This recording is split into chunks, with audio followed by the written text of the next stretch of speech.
At 9:01, approval of the agenda, the motion to approve the agenda or any items so board, second you and all in favor? Okay. Approval of the minutes, recommendation of the minutes of the Planning and Development Committee meeting held on January 21st, 2026 be adopted. Motion to approve those. John, Gord, all in favor? Perfect. All right, new business. 222 Temple Street bylaw text amendment. Over to you, Nicole. Okay, thank you. Through the chair. I apologize in advance. I'm a little bit sick. Okay, well, I'm glad you're that distance. Yeah. Okay, so we got that shared on the online. Okay, good. So this morning, talking about 222 Temple, a bylaw text amendment. We have the developer online and then some representation in the gallery.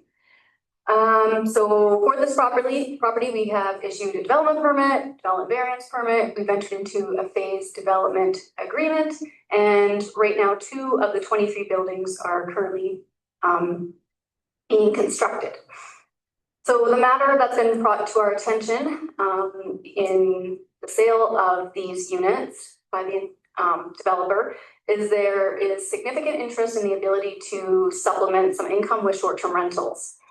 And today, the developer is proposing to remain MUR1, which doesn't allow short-term rentals, but to use 15 units, which is phase 1 and phase 2 of the development.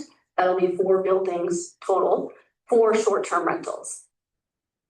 The developer has proposed language in their own strata bylaw, which is attached to the agenda, and we can include language in our own zoning bylaw as a site-specific regulation in the MUR1 zone for this property specifically, and that can include some restrictions like short-term rentals permitted for 15 units only, so phase 1 and 2.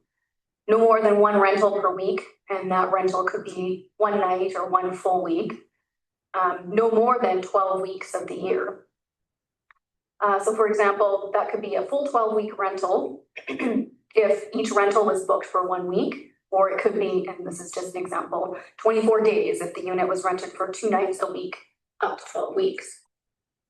And so the summary in the agenda goes into more detail about what would need to happen to make that work. But before we go further, we're just engage the temperature for this proposal and whether the use is appropriate at this stage of the development and at this location.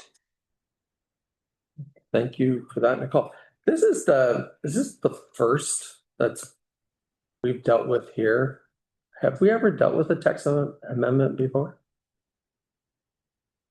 I don't recall one.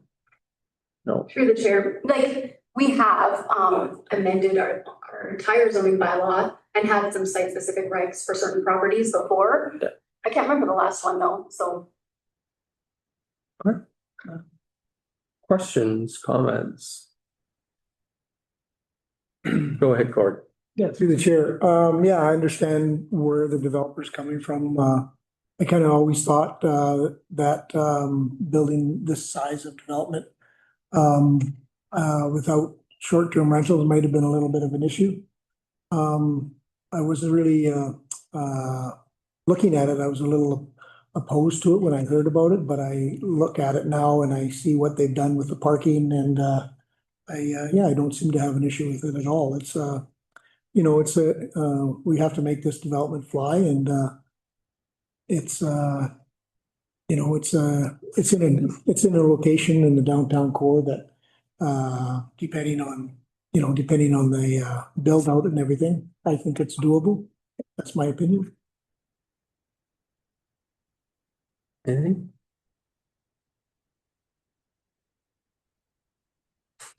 Well, mull on that, and I'll just maybe ask a couple of questions. I think one of the options that you had in there was, why not? I mean, I'm always confused why we have MUR1 and MUR2. Like, I don't think it makes any sense in my mind. I think that was just a bit of a quirk of the bylaw in some sense, because council has been, I think, extremely clear on how they feel that rentals be dealt with, short-term rentals, and that is at the strata level, but yet we have a zoning that says that's just not going to be allowed, even though there's a strata on there, right? And I think we've had some of these, well, I think we have had this issue at council where certain stratas wanted a MER1 zoning and council flatly said no. The issue around short-term rental should be dealt with at the strata level. But here we have a zoning that is MER1 that is then does not allow it. So, I mean, I think that's something, and I know we'll get to that later. And we have some updates that are coming to zoning that we might need to look at. Because if we're going to leave it up to stratas, then we should just leave it up to stratas and not have a zoning where that's not permitted. But it is what it is now. I guess I just wonder if this is going to be the solution that will be needed for the development. I mean, you'll get through phase 1 and 2 potentially. Then what do we have? We have, is it 7 phases? 7 phases? And then, sorry, yeah, 11 phases. And then what if that is facing the same roadblocks and the same challenges?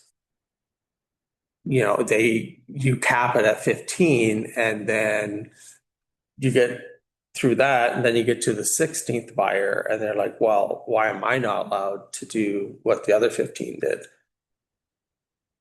I mean, it could be an issue for down the road, but yeah, I know. This is the first time that I've kind of seen this. We've either done all or kind of nothing, right? So, yeah, go ahead, Dean. So site-specific text amendments are a tool we've used a few times here, but not a lot. It is a very common tool. It allows for certainty of the zoning being specific for that site. So the tool itself is a useful tool from a planning perspective. This opportunity here is for 15 units. If this is successful and they wish to reapply for more additional, does allow council a certain level of control. That the 15 that are being proposed now would have to be successful in order for council to consider additional ones. So there is a level of control that council maintains. Whereas if you rezone the property and it's allowed carte blanche, you've lost that control. You cannot say no because if it's in the zoning, you can't object to the zoning that's prevailing. So this would be somewhat graduated in that you can allow for these first ones. If it's successful, the next ones would have to apply for the same process. The uncertainty for the developer is that councils in the future may not approve this. So there is a certain risk for the developer. There is also a certain benefit for council, and you're not throwing all of it out there. You're allowing for some of it to go, and then if it's successful, would consider some again in the future. The next application may be for all of it, or maybe for none of it. We don't know at this point. How the marketplace responds is how the marketplace will respond. Free enterprise will result in free enterprise. People will purchase the units whether they work or not. Marketing perspective, we have to trust the developers have done their analysis and they feel that this is going to improve the marketplace. We're working hard to try and make development successful in Sycamore. So we have to respect that wish from them. They believe this is going to change their positioning in the marketplace. Support that where we can, where it makes sense from a planning perspective. As identified, this is a very limited number of units, a limited period of time, and very specific to this particular phase. If it does not work, council has not made the entire site allowable for this. So if it does not work, if there's an issue, council will have that control over in the future. This is not intended for that purpose. It's intended to allow for the smaller number of units, shorter duration, that would be permitted generally. Okay, that's good information. Council can designate any number of units on this site in the future, correct? Correct. So as a site-specific text amendment, you would make a text amendment application in the future. The developer wished to add additional units, to change that number from 15 to whatever number they wish to apply. Council will consider that. When council is considering zoning bylaw amendments, you maintain a very high level of authority on whether you want to say yes or no. When it's at a development permit stage, you lose that control. So if the development permit meets the zoning bylaw, council cannot say no. You're obligated to approve it. There has to be a rationale within the development permit regulations that would allow you to say no. It's very limited in what you can say. Form your character. You literally have to describe why you don't like how the building looks and the criteria for that to deny the development permit. Whereas at rezoning, you have a discretionary authority that's much higher.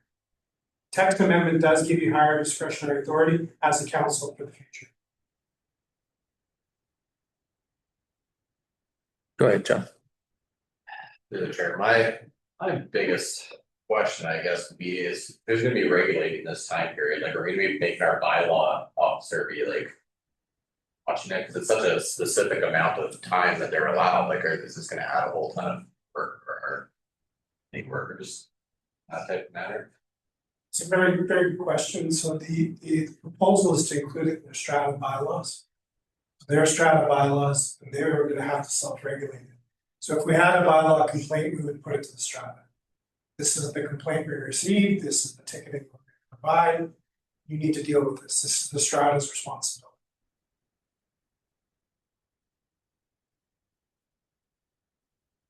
Sorry, I'm just kind of thinking through this. Yeah, go ahead, Cord. Yeah, it's a catch-22 after the fact that, you know, we've already gone through the development permit process, but I do, you know, a piece of property of this size, and I remember when we developed Mare Landing, it was 66 units, and this is before short-term rentals, but we were in the rental business, and we thought it would be a great complement to our rental business that we would actually rent units as well. And it turned out that the market dictated where it was going, and everyone that purchased actually wanted no rentals. So it went that way, and the strata stayed with it as on all the strata votes, and you know, and it worked out well. But you know, in a market that's kind of a little bit stalled right now, and it has momentum, it has construction, and it's getting ready for a second phase. It is in the downtown core, and it'll help the downtown core, you know, for having people in town, you know, buying and spending in groceries and restaurants and things like that. So yeah, I tend to, you know, I like the idea that it's, you know, they're picking that number, and it's not a full-fledged short-term rental development like a White Pines. But yeah, I think it has the parking now with a new layout of the parking. I think it could work. So maybe you could just touch on the parking, because we have specific parking requirements and how this is going to change based on that. Sorry, Nicole, put you on the spot there. Yeah. Okay. Thanks, through the chair. It's a good question. So what the developer has proposed for now, for the first 15 units, is using phase 11 for the parking, boat and trailer. Okay. So with the parking in the units and this additional in the back, that would satisfy the requirement for short-term rentals. As they further develop, we would obviously have to take a look at what that final phase looks like, because right now I think there's 2 buildings proposed there, and then that's the time where we would really think about any kind of amendments that are required to phase development agreement or development permit. But right now, it would be up to the developer to disclose that to potential buyers about what this looks like in the interim before they get to final build out. But they would have to build that now. Yeah, to the chair, yes. Right. Okay, so the buildings are at the front of the property, and then the parking will be at the rear. Okay.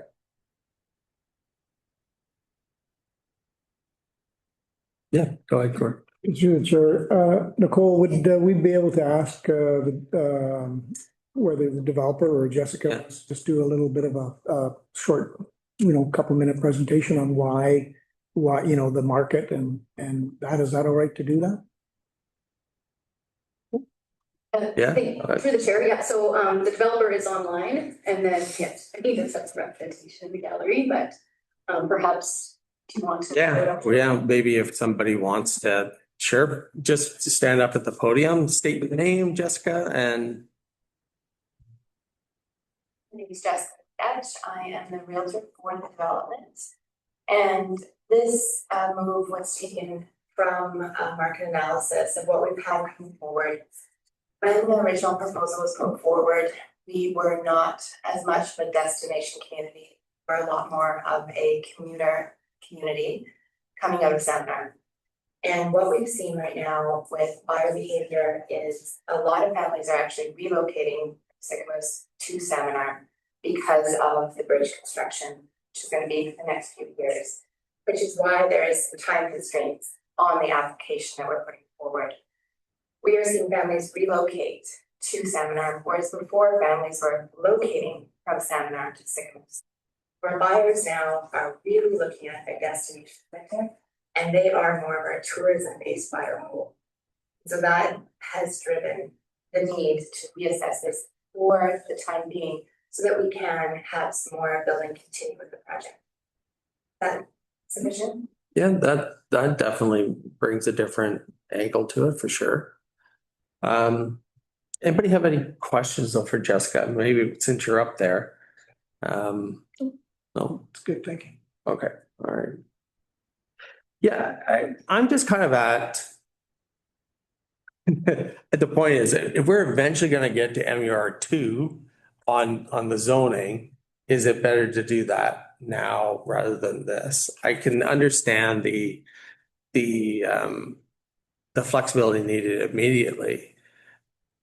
MER2 does give flexibility. You can either allow short-term rentals or you don't have to, right? That's the ultimate choice comes down to the strata and whoever wants to do that. So, I mean, I'm okay to kind of do this, but it looks like what we're doing is we're kind of morphing MER1 into a little bit of an MER2. And I'm just wondering if we're going to get there anyways, then let's deal with that, right?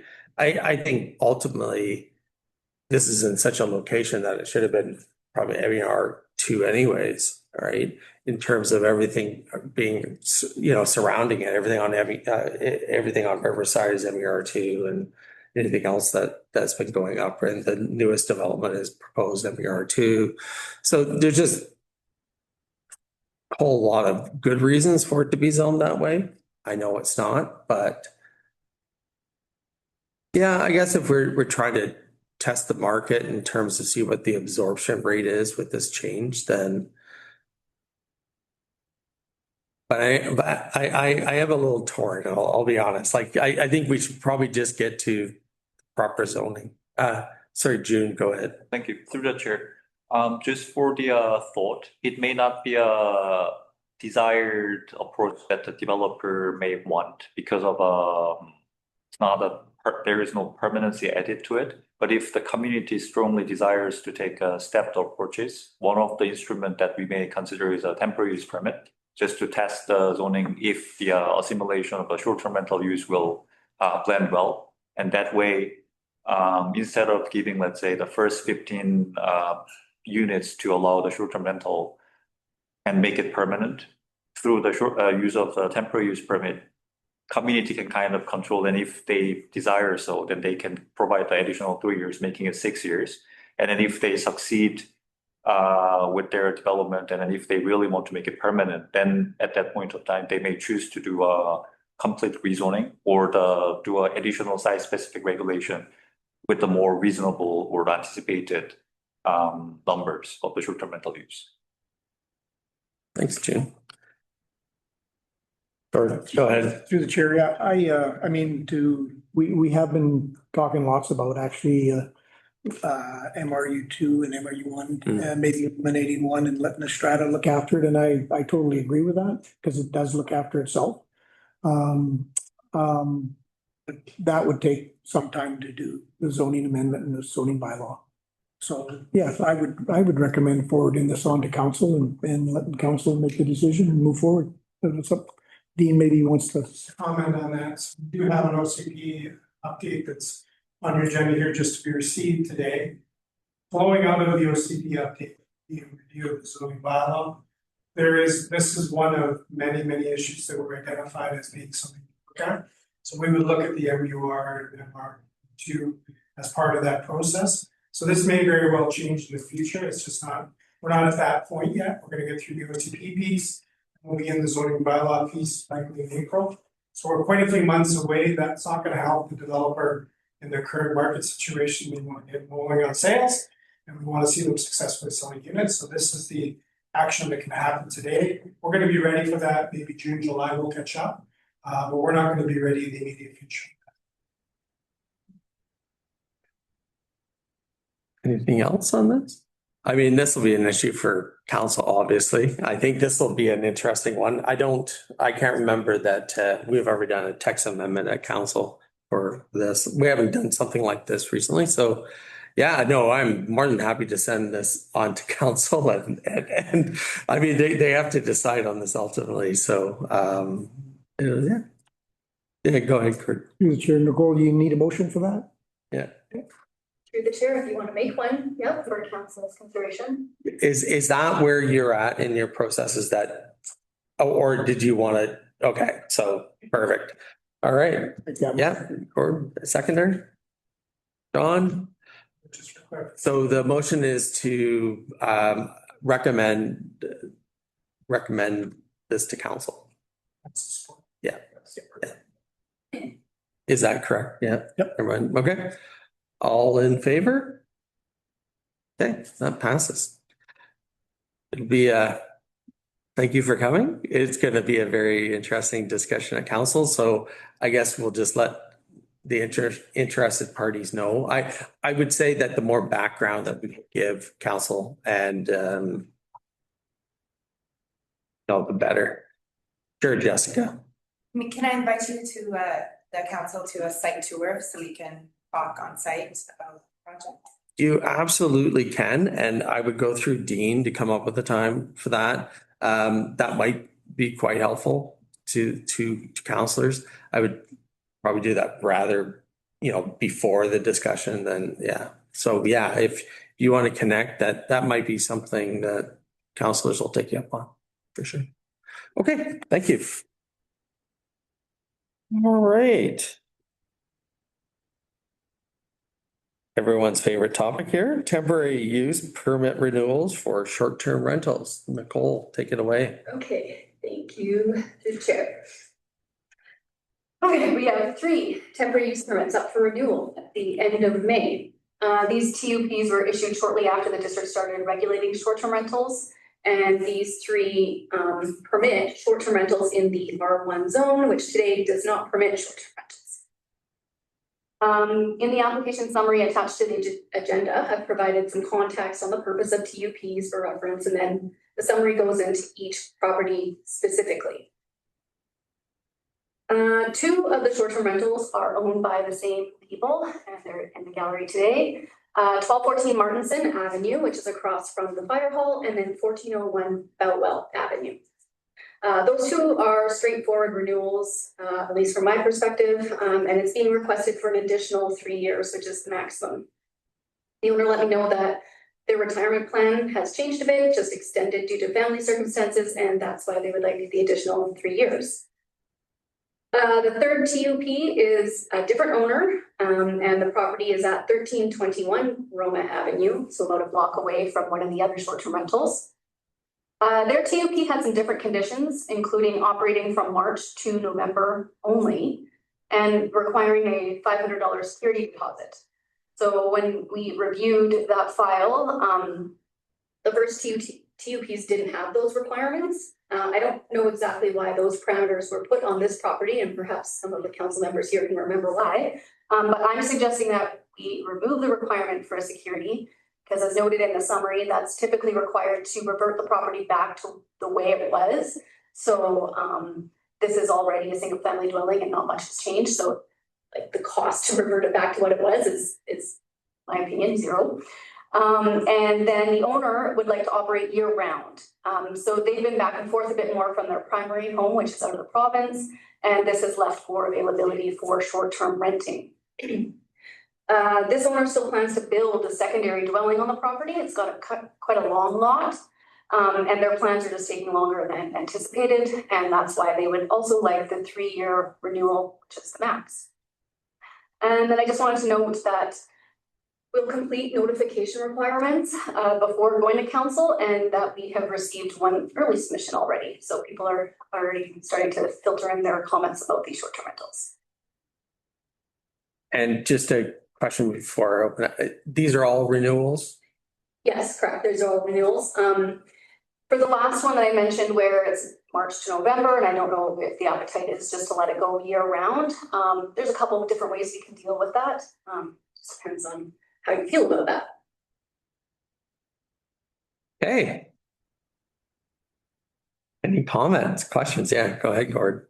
Yeah, I remember them, I remember the two anyways, Martin. I remember. Well, I don't remember Rama, but I'm sure we voted on that.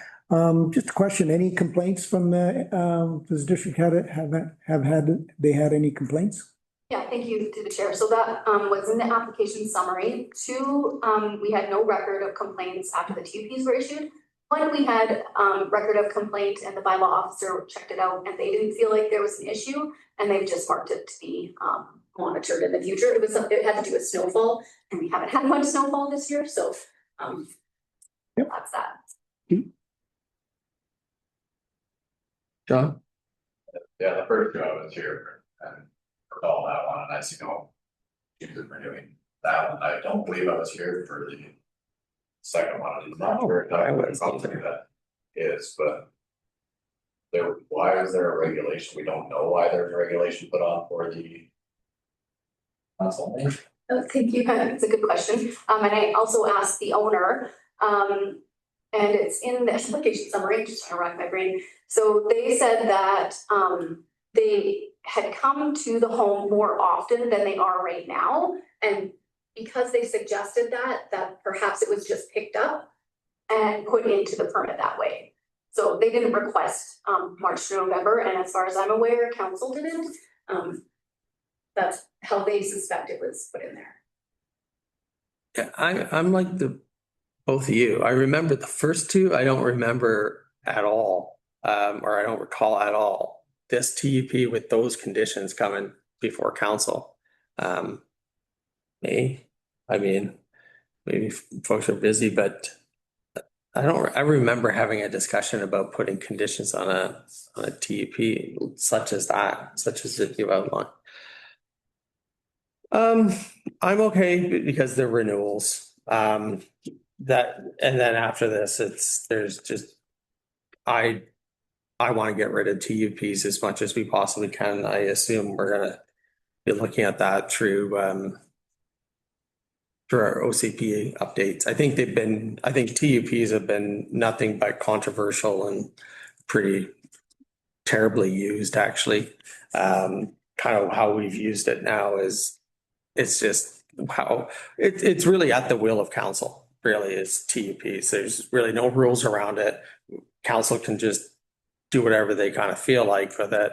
But this has gotten us into, I think, significant amounts of areas of problems because we have short-term rental bylaws. And then if council is just going to be, hey, we spent all our time on the short-term rental bylaw and forget it, we're going to just TUP these properties, then that's not good.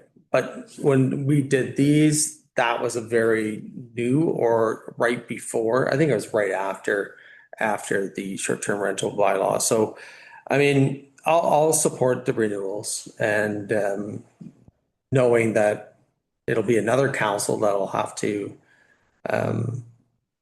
we'll probably be dealing with it in the OCP, right? So the larger question of TUPs will have to be grappled with council. So now I'm supportive of the 3. Yeah. Go ahead, Gordon. Yeah, through the chair, I support the extensions of the from 3 to 6 years, yeah. On these 3 applications.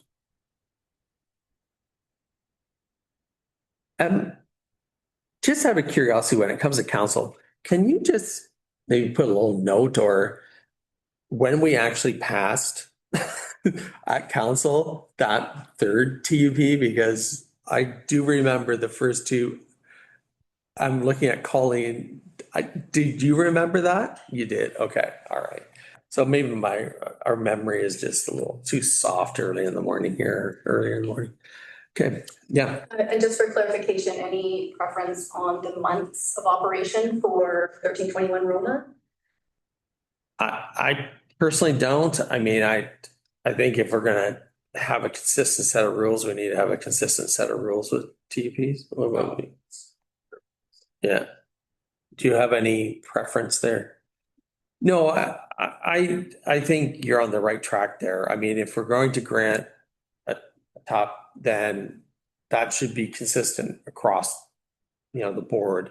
I'm not sure, maybe that was just a request they made at the time, must have been, because I don't remember us, like, again, maybe my memory is done, actually putting in conditions on a tub, but we haven't in the past, so. Okay, I guess I need a motion to recommend that council proceeds with the renewals of these tops. Okay, Gord, John, all in favor? And that's passed. Alrighty. Okay, development permit number 25 DP 004 and development variance permit number 25 DVP 010717 Capel. Right. June, take it away. Thank you. Through the chair. This is a brief note depicting the proposal, which is a multi-family development permit and a development variance permit application coming from 717 Capel Street. And this, for the information, was previously vetted by the PDC at last year, August. So this is a returning application with a little bit of an update. Just to quickly go over, the existing property has a 6-unit apartment building, and then proposal is to deliver 2 additional fourplexes, making a total of 14 units. The existing OCP designation is a residential low density. So ideally, the property's designation should also concur to that of actual use and zoning of the existing property. However, this is anticipated to be addressed through the update of the current OCP. It's under the multi-family development permit area, which is pretty much entirety of district properties. Just to go over what was proposed before last year's August. So this was the original layout that proponent proposed. One of the consideration and concern raised by the PDC was a number of the parking stalls and then their proximity to the abutting residential properties. So as the brief map depicts here, this property is owned as a multi-unit residential one, general multi-unit residential. However, it's surrounded by the residential properties. Other consideration also was raised, which was in relation to the landscape buffer. So committee also pointed out that there appears to be not so much sufficient buffer, especially to the rear of this property, facing the neighbor's backyard. And also the consideration on the access was pointed out, being unidirectional and a little too narrow for accommodating 2-lane passageway. So through the internal conversation and then provided feedback from PDC, the proponent has derived the updated site plan, which is the follow. So the major difference between the previous to the existing is that, the most present is that they have rearranged the location of the 2 fourplexes. So that way they can ensure the better landscape offering around the residential properties, and then rearrange the location and size of off-street parking spaces so that they in generally concur to the zoning bylaw, lessening the magnitude of the variance required. There still are a number of variances that is required for them to overcome and then realize the development. Just to go over a few, number of the off-street parking spaces are fine, but they are asking for the reduction of the parking stall size. So for example, these larger parking stalls are regular parking stalls, they're asking for the lessening the width of the parking stalls. And these are the small parking stalls. They are asking for the considerable amount of reduction in the size. However, those in general are up to par to that of what City of Vernon or Kelowna or even City of Toronto would use. So those are deemed as agreeable at this point of time. One major aspect that the committee may consider is how the community will going to provide the additional density. Because based on the density requirement per the bylaw, I believe they can go up to 11 units, but they are proposing 14 units. Therefore, they have to overcome the additional 3-unit provisions. There is a two-way to do it. One is through the site-specific regulation. So it's a property-specific mini zoning bylaw amendment to allow them to go over the certain provisions of the zoning bylaw, which could include the density. Or the other method, which may be preferred by the community, considering the housing aspect of 2022 to 2026 district strategic plan, is to provide the additional density through the amenity bonus, density bonusing. So if the proponent would provide two attainable or the unit that can be considered affordable housing or attainable housing, per the zoning bylaw, section of the zoning bylaw, they can gain additional 3 units or 4 units of the density. So that may be the focal point that PDC may discuss how we will going to provide the additional density. There are a number of minor development variants that will be required, mainly about the parking lot size and a number of small parking stall spaces, and also the landscape buffer reduction. And it's a relatively minor, but they also need to overcome the general setback requirement from NMR-1, in particular if the property opposite to the residential property. So the zoning bylaw for that section would demand 6 meter. And then the proponent is looking for approximately 3 meter reduction.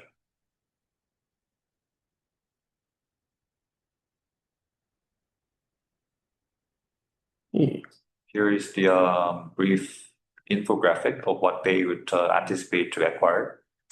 There are lines that I plotted just to show magnitude of variance required for the landscape buffer. And then here, required buffer is a 3 meter, but they are providing 2.93, which could technically be deemed as a that of minor variance. And just pointing out the number of small parking stall space, number of the small parking stalls are exceeding the 30% of entire parking stalls required per the zoning bylaw, which would also require a variance.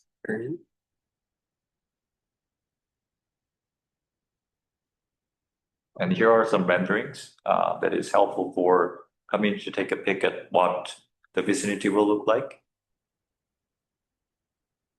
This is a new one of the new fourplexes, all proposed to have 2-bedroom units. Could you just go back to that? Yep. Is that, I thought that each building was gonna have 4. Oh, I see. There is 2 doors there. Okay, sorry, I thought. Couldn't see it because of the pole. That's the existing 6-plex, the property, and those 2 on the back of the properties are the proposed.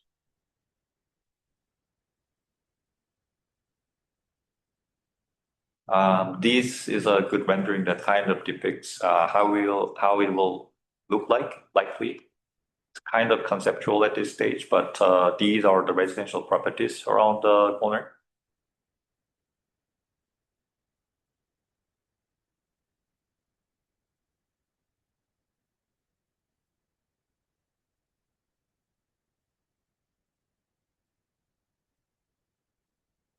Is there a single family home right behind Yep, so just to go over with our mapping here.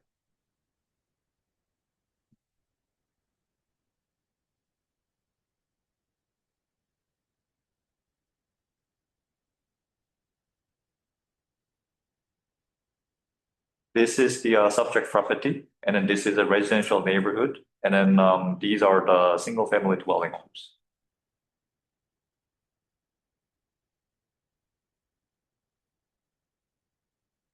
Thanks, June.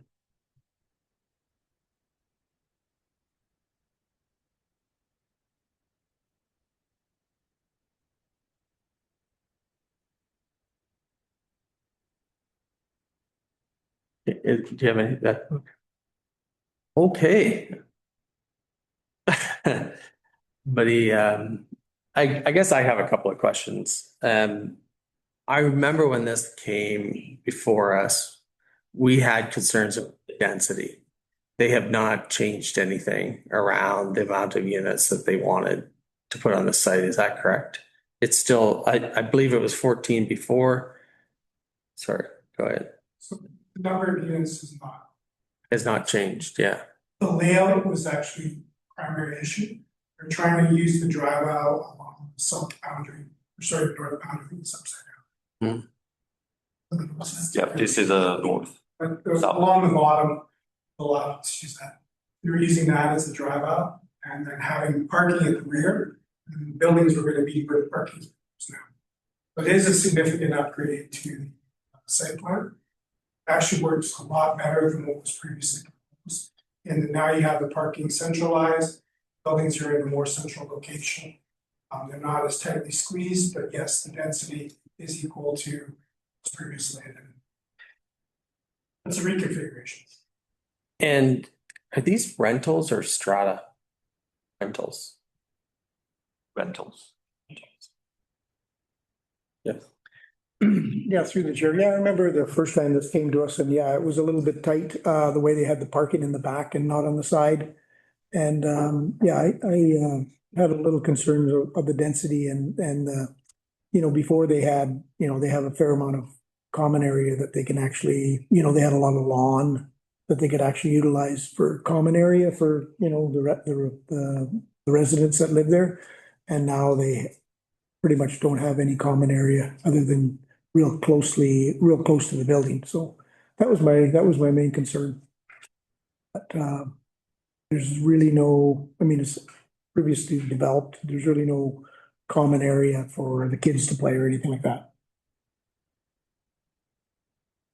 Yeah, that's kind of like, I'm looking at this and I know we had just a recent proposal that came council and a councillor, I think rightfully remarked, like, where would kids play? Where would people actually congregate and interact? And I take a look at the site and I guess I'm still concerned with the density, like and especially with rentals and they're 2 bedrooms. So 2 bedrooms, that just naturally brings in families, I would say, or is more conducive to some sort of family setup.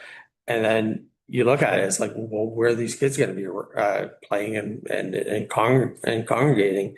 It looks like the asphalt parking lot. That concerns me. I mean, there's zero, or basically, I'm looking at the rendering. I mean, there's really zero green space attached to it all.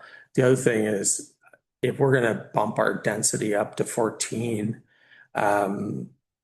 I agree with, like, there has to be some sort of benefit to the municipality and some sort of benefit with attainable housing. I mean, this is market housing too, we're talking about.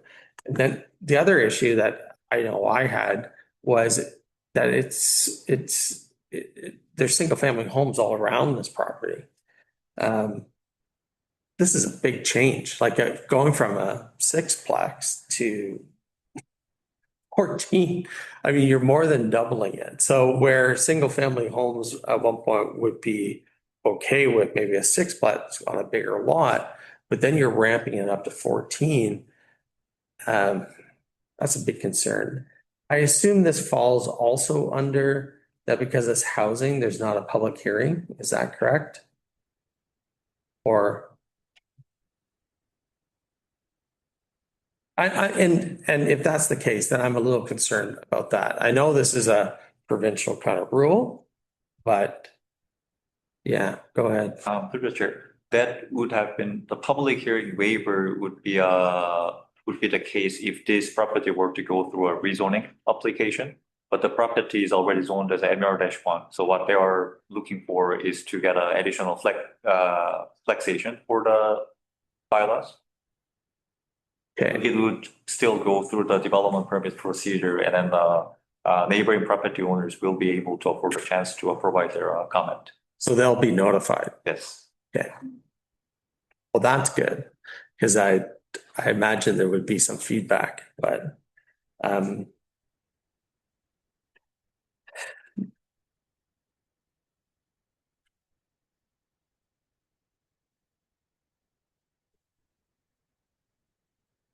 yeah, this one's a tough one for me. Yeah. Good. Yeah, through the chair, I mean, it's, I guess that in essence, it's a council decision. You know, I think, it'll be well noted that there is some concerns about, the density and the, and amenities. And, it'll go forward to council and, I'm okay with that. Yeah, ultimately, this will have to go to council. I just want to vet it out a little bit as much as we possibly can. Right now, I don't know, it's not sitting very good with me in terms of the density on the site, the benefits to the community, how it fits in with the surrounding area. Areas for what I think are obviously going to be children in this unit. The other question I kind of have is there's a current 6-unit property there. Are they just going to construct all this while having people remain in their homes? Then it's kind of like, are those people in those 6 units, do they kind of support this development? Because it seems like they're losing a lot of space that they currently have. And I mean, I'd like to hear from them too. I mean, this just seems like, and I'll say it, that we're trying to maximize the site for profit. Like when I look at it, I'm kind of go, okay, you're not balancing it out to having a higher livability standard here. You're just shoving as many units in there you can, and you're trying to maximize the potential revenue from the site, which I totally get. Developers like to do that. But at some point we have rules around density, as you said, June, that it should be 11, it's 14.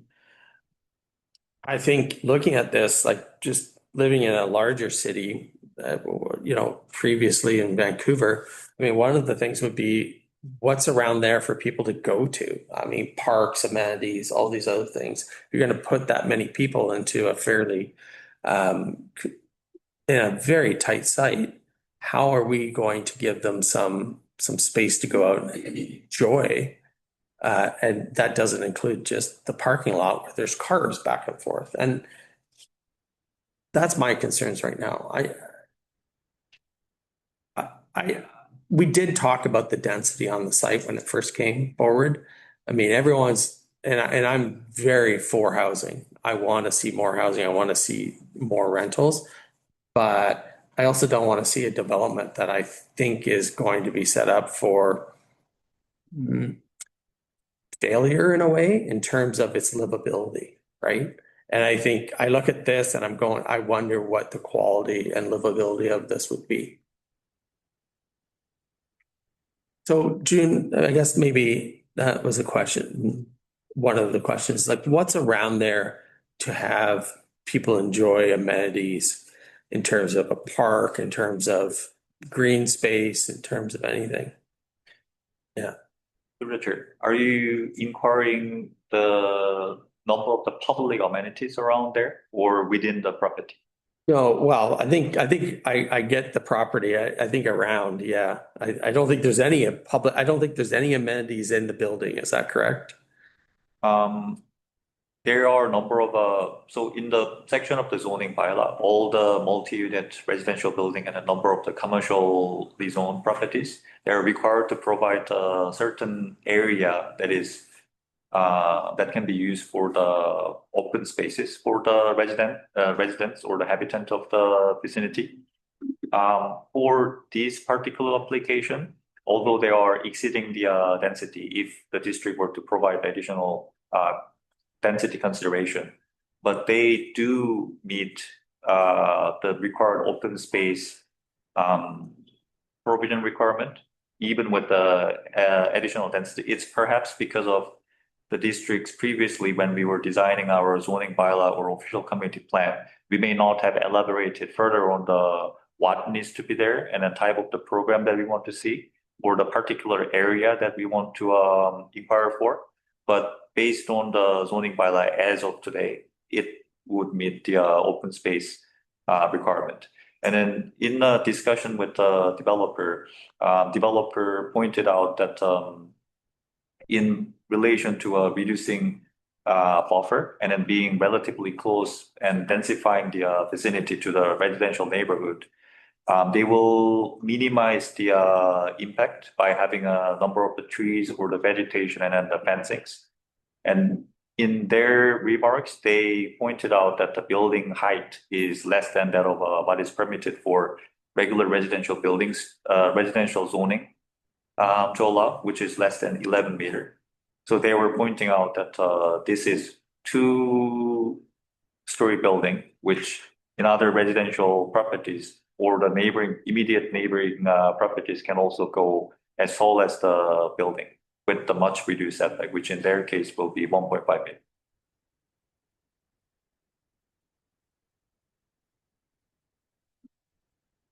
meters. Go ahead, Dean. Sorry, Gene, could you bring up property on the map? Zoom out just a little bit. I think the question was, what is in this neighborhood that would be usable by a family or amenities? So you are within walking distance of a number of spaces that a family could utilize. This is the delicate balance that every community in British Columbia is facing today, is how do you create affordability but still have private open space? The idea of everybody having a yard is not attainable, affordable for all in the province of BC at this point in time. Land values are too high, so you can't create housing that solely has a yard because you're not going to create the affordability for units. So this proposal may not be everybody's cup of tea. That's totally valuable. The marketplace will respond to that. People that are renting it will evaluate it based on their needs and where their family is at, whether they're going to have small kids or maybe they've got older kids or they've got teenagers who are going to spend any time at home anyways. It's all dependent on the person. They're not going to be forced into this. They're going to evaluate the unit, determine whether it's going to be adequate for them and make that decision. We're evaluating these more in the context of where does it fit within the spectrum that we need in this community. We need diversity of housing types. Don't want all of our projects to be coming to the PDC or to council that are the same. If every one of them was a specific type of unit, then we've got a bit of a problem. So I'm actually quite, as a planner, excited to see this kind of an application because it's creating diversity. Solely rental, which is one market that's not always easy to get. The owner is looking at rental only, which is a good product. Second part of it is it's going to be different than what we already have. So it's that part of it is good. So the density is going to create a value. Yes, the developer is trying to maximize the number of units, but within that, that's going to allow for them to have a price point that's going to be lower for people to afford. Affordability doesn't come with the traditional big yard where your kids can play in the back. You're going to use a public space.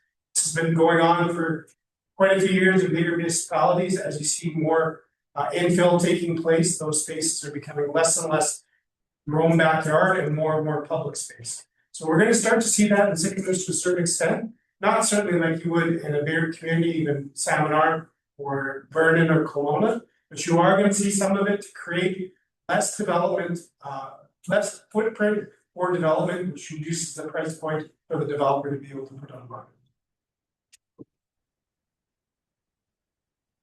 Yeah, through the chair. Yeah, there's a park, I guess you want to call it, that doesn't have any amenities, just about 5 lots to the south. So for DCCs, Dean, would there be, could we could we do some improvements in that park with DCC funds? The district would receive the DCCs as part of the development. When the building permit is issued, they have to pay the development cost charge.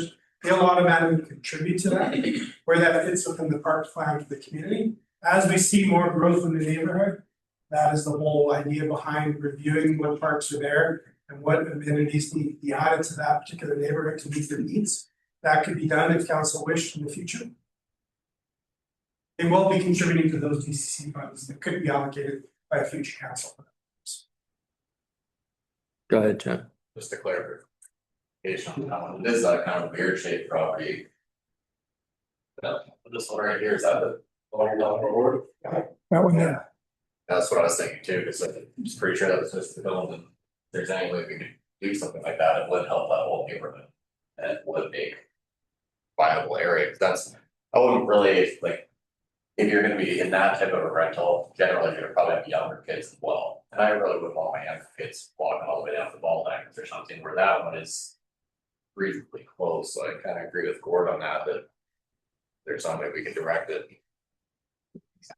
Or that, or something. Or something.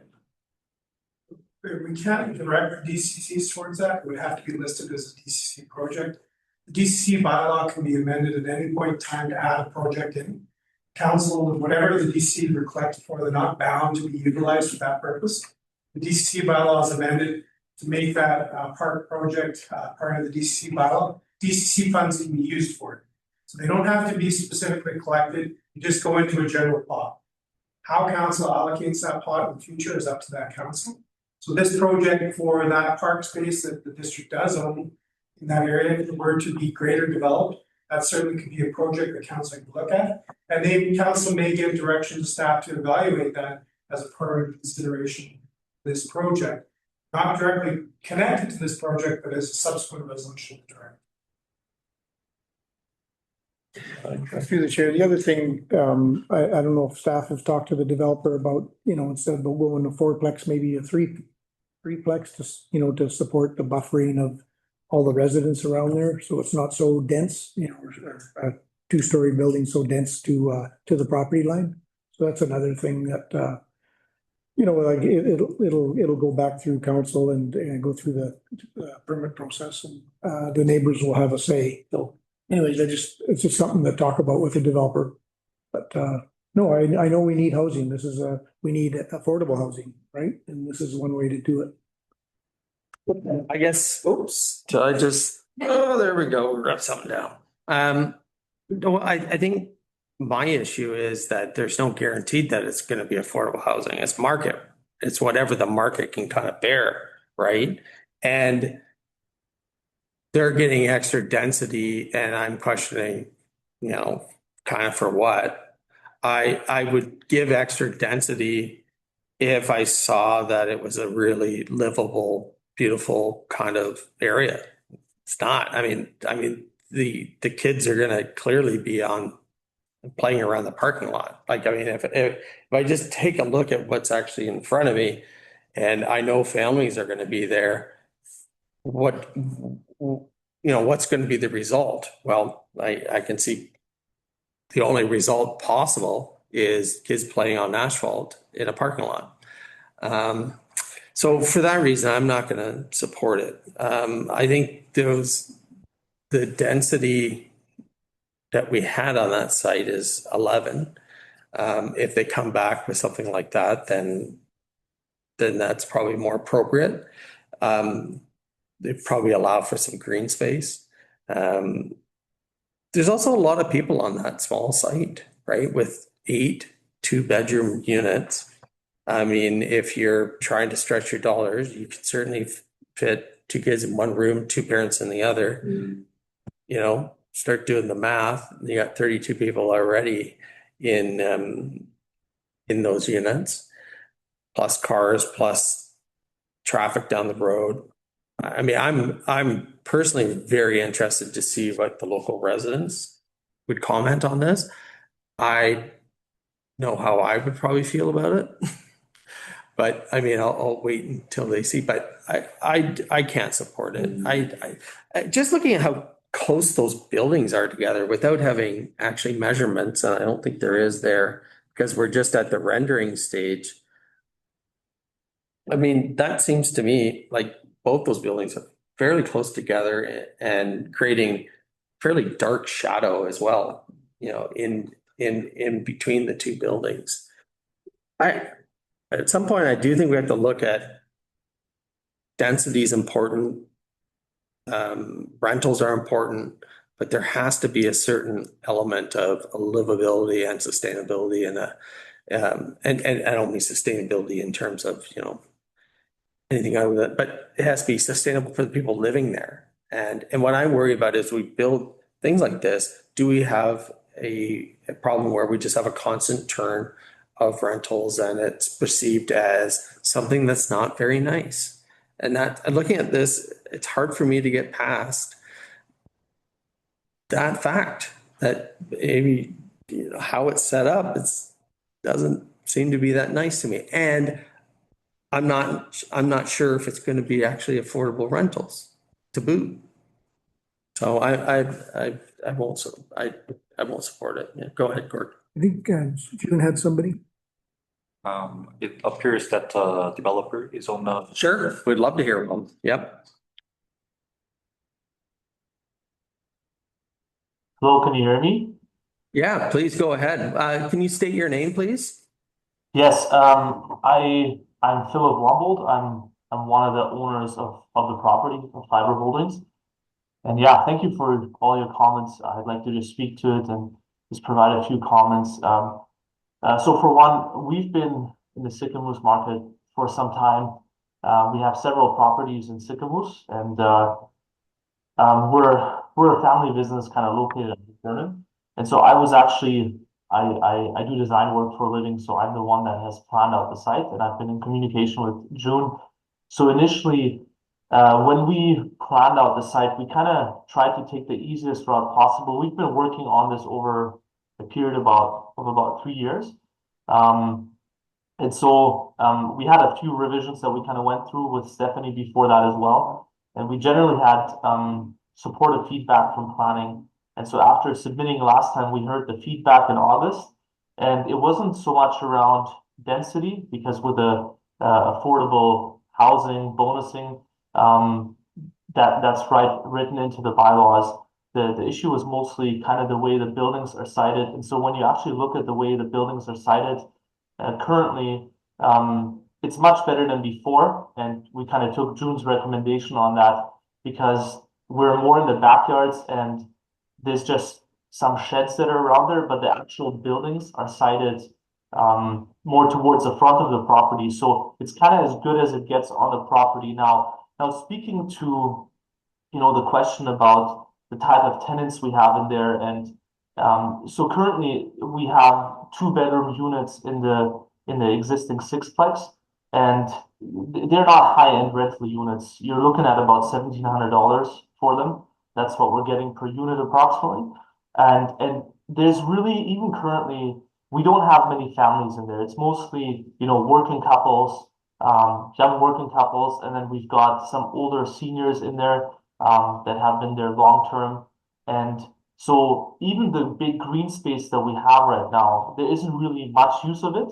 And so we have various type of rentals, but what the focus is kind of here is just to have something that's affordable in the community. There seems to be a lot of demand for this type of rental. I know there's a lot of single family homes, and family often will get into those.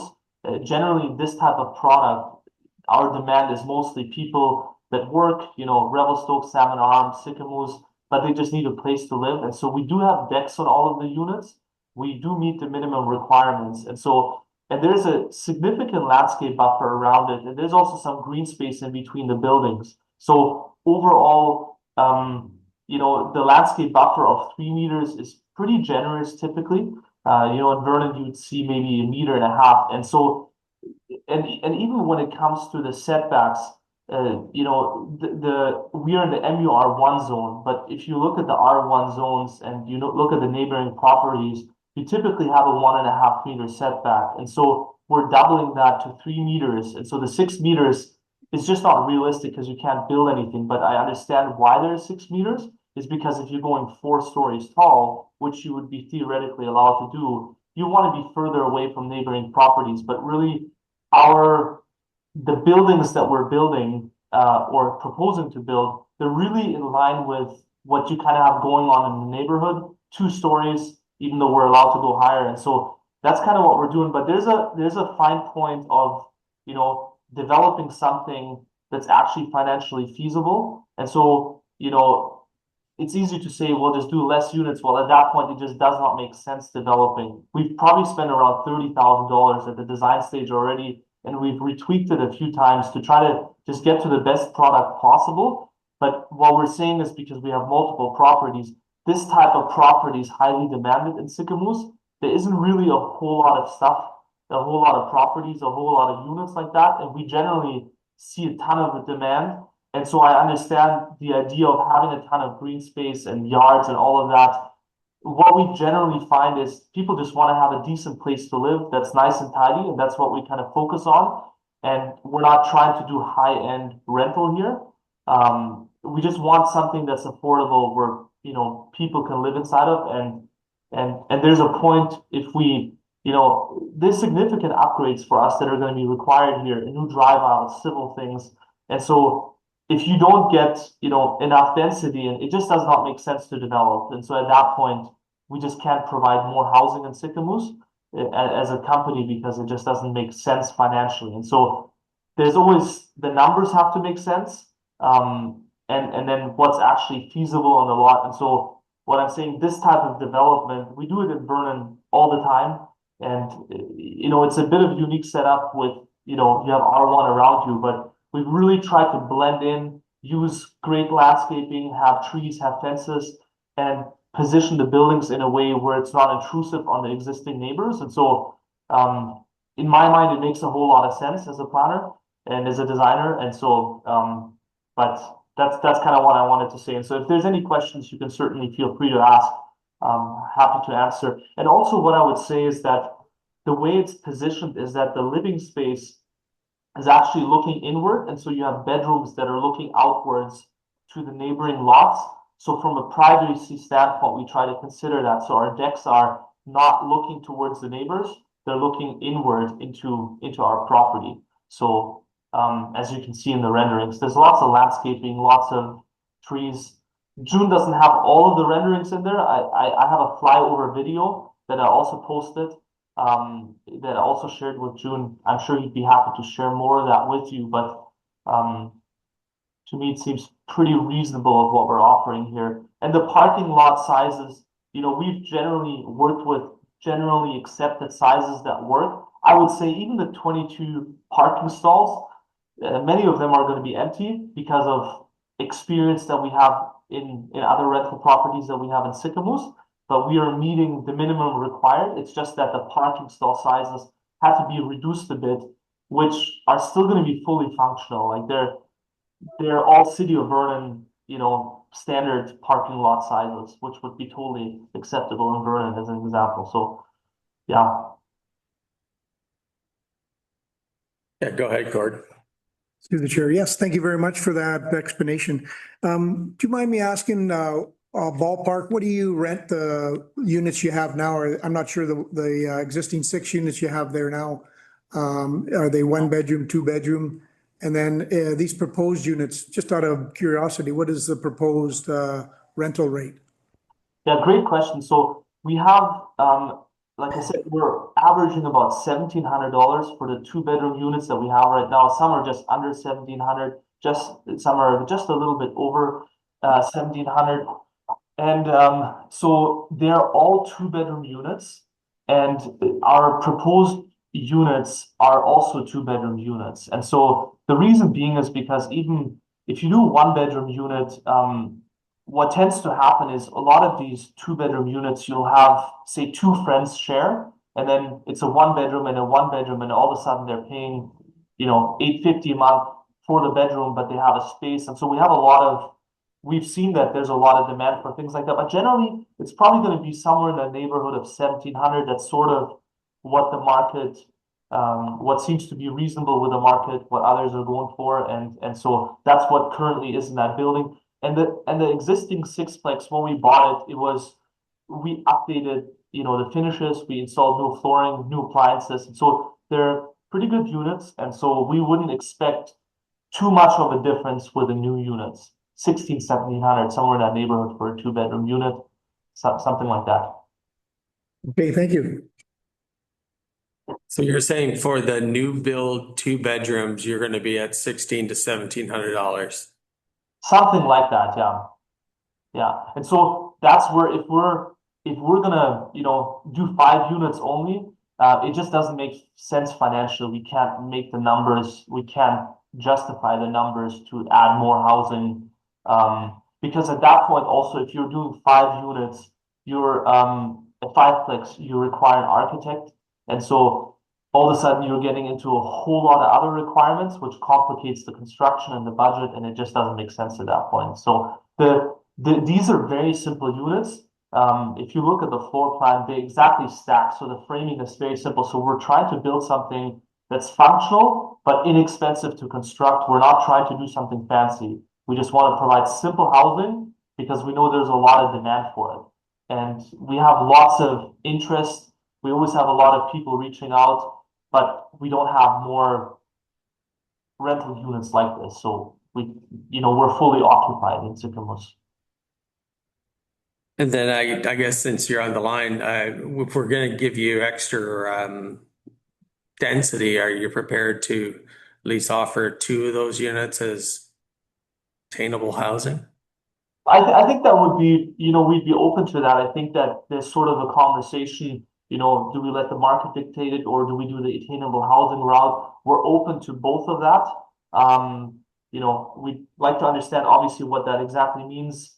We had tried in the past, even at, I think was it 425 Main Street Ave? Like we were interested in developing that apartment building there as well. So we have interest in doing more. We have other properties but it has to, this would be our first build, but we do have several rental properties. And so, we'd be interested if the attainable housing is the best way to do it, that is okay with us. We don't have an issue with that.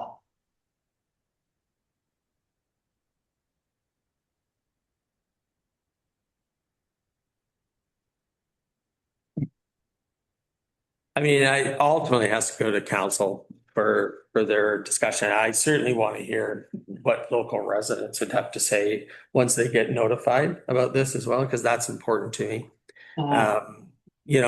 We can't just have one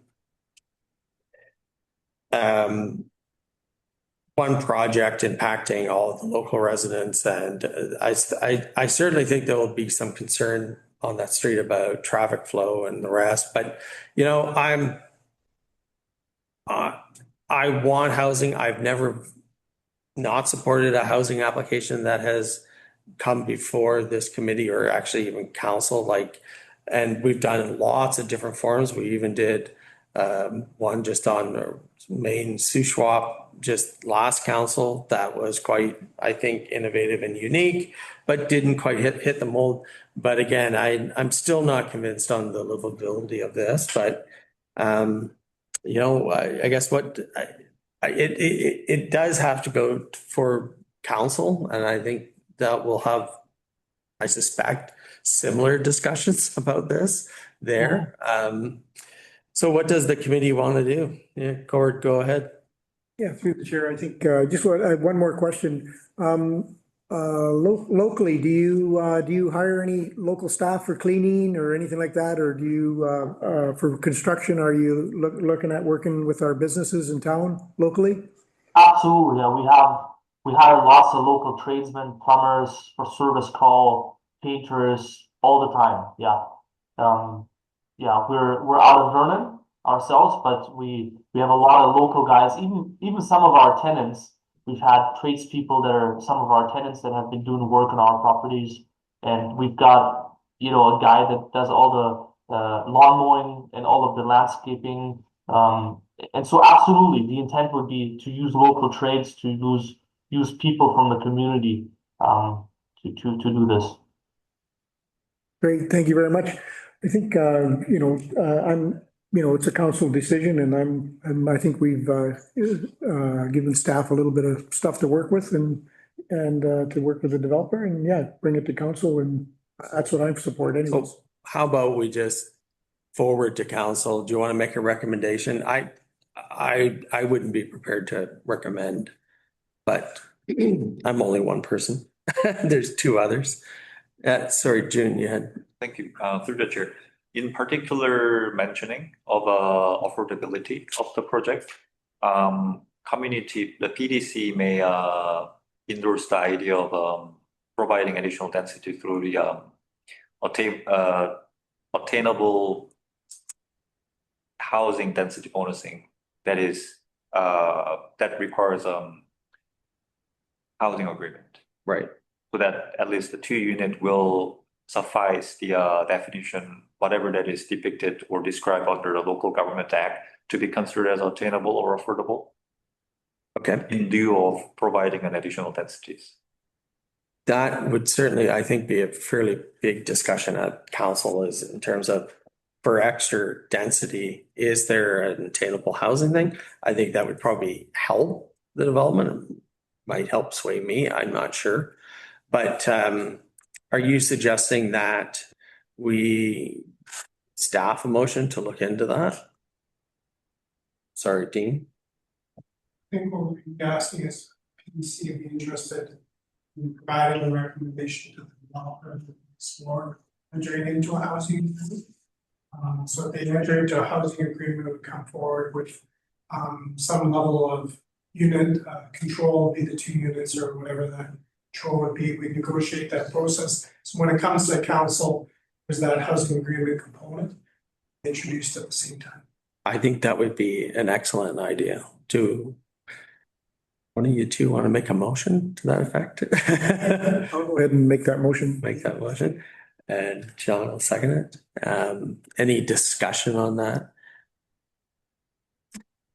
Yeah, go ahead. Oh, did you say prior there was actually 3 units though, or 2 units to? You did discuss that at the beginning when you were explaining the property about meeting the actual density requirements. Was it 2 or was it 3? The density max on this site would be 11. They're requesting 14. Council's idea, I'd almost go for the 3 units for the attainable housing. You know, because those are all above the allowed density. So if we're gonna allow it, I think we should be going the greater number for making it more attainable for the. If you're trying to make this more of affordable housing, you gotta have affordable housing.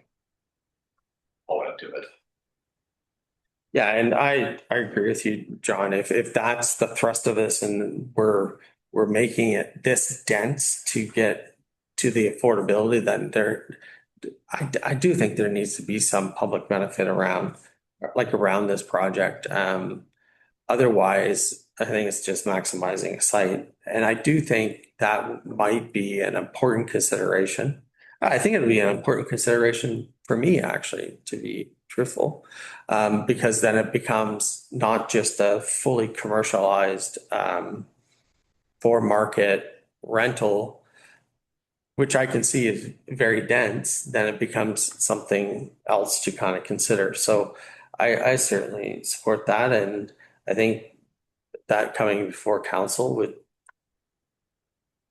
might be an important consideration even for the local residents as well. So anything else on that?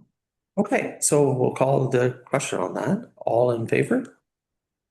Okay, so, and yep. The developer still is raising their hand. Do you have sorry, I can't quite see what the name is up there. Philip. Okay. Oh, I'm sorry, I wasn't aware that I had to Oh, okay. All right, so I guess we're forwarding the application. Council staff has feedback on the attainable housing side, and I guess we'll go from there. And council has a few really interesting items coming before it for sure. Okay, moving on. Where am I? Short-term rental. Perfect. Draft official community plan, Nicole. Thank you to the chair. So at our last meeting, we heard that this committee wanted to at least have a week to review the official community Right. plan before we discussed it. And we received it, and it wasn't going to be enough time to have a meaningful discussion. So today we provided hard copies to the committee, and we'll throw it on the next agenda in March for the PDC, and we'll start circulating it as required for feedback. So today. It's here. Some bedtime reading. No, Doesn't put you to sleep. we have a little bit of time to get through it, so at least a month, so that's great. Okay, all right, so thank you very much for getting that to us. Okay, Old Town Road civic addressing, June. This one sounds familiar too. Yes. Yes, This- yes, yeah, The previous planning and development services team in a number of years ago, I think it was Sarah who brought these items to council's attention, pointing out the possible necessity to render some degree of an update on the civic addressing of that entire vicinity. Just to briefly go over, if I may. yeah, absolutely. I just want to point out the number of current situations so that gallery and the committee can kind of revisit why it may need to be addressed at this point of time. To do that, I will just use this infographic here.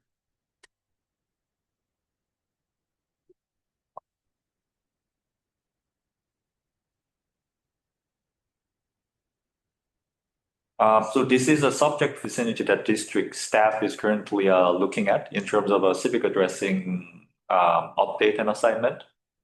This is a Old Town Road area, and there are a number of the properties ranging from a residential, partial industrial, commercial to other commercial in the end of the vicinity. In the process of a civic address assignment for the new development, which was a recent strata over there, we realized that this vicinity in particular is running out a number to assign. So for example, this line appears to be the point where the addressing started to divert to both direction, which is not usual in general. So it looks like in the previous, the problem was addressed with an attempt to say that this portion within the yellow box is called Old Town Road West, so that they can assign a new addressing thereafter. However, with the growing need of us complying to the civic addressing requirement, in particular to the NANA, which is the one that at the regular council meeting, I briefly go over. There's a number of the project that we are doing to complying with the newer standards, in particular attention and emphasis to EMS and fire services. So the additional aspect that I particularly want to mention is that this vicinity within the yellow box is probably the area that will receive a number of new development in the future. And then with the current addressing system that we have, this area will likely also experience of numbering maxed out. Therefore, we cannot provide or assign the most appropriate number that is apt for EMS and fire staff to consider and then understand its logic immediately. So through this reassignment process, there is a number of the things that we would like to propose, which is that to address the bi-directional increment of the unit numbering, we would like to suggest that deleting the Old Town Road West numbering and then make it entirely the Old Town Road as way it ideally should have been. And then make the numbering increment, let's say from direction B to A, so that it's a unidirectional. So that when EMS or fire staff were to respond to the fire calls or any emergent call, they can understand that which side of the road that they are anticipating to attend, and then rough proximity of how far away they are at whenever they are responding to the scene. So usually for the direction of the increment, we can also consider from A to B direction or B to A direction. But staff noticed that there is two major business that will likely to be affected quite significantly if we were to change the addressing with the district's procedure. So that is one, I believe that's a twin anchors, the manufactured home facility. And the other business that will be affected will be the Old Town Bay Marina area. So to support and entertain the idea of minimizing the impact to the local businesses, we will likely to consider the fixing or using the existing civic addressing number for both businesses, as they will be heavily impacted if we chooses to renumber it to the others. So we will fix the 200 numbering and then 675 numbering, and then in between the residential properties and this vicinity, which is anticipated to be developed in near future, we will going to squeeze the appropriate number in. And then for this time to reduce the future possibility of us revisiting back to gaining additional gap or numbering, we're going to give enough amount of unit numbering buffering. So for example, civic addressing number 1 to 300 or up to 400 can be assigned for this vicinity. And then these residential properties, which is pretty much maxed out for their development, to receive 400 addressing start from there, and then give a little bit of additional unit numbering civic addressing gap for the larger properties.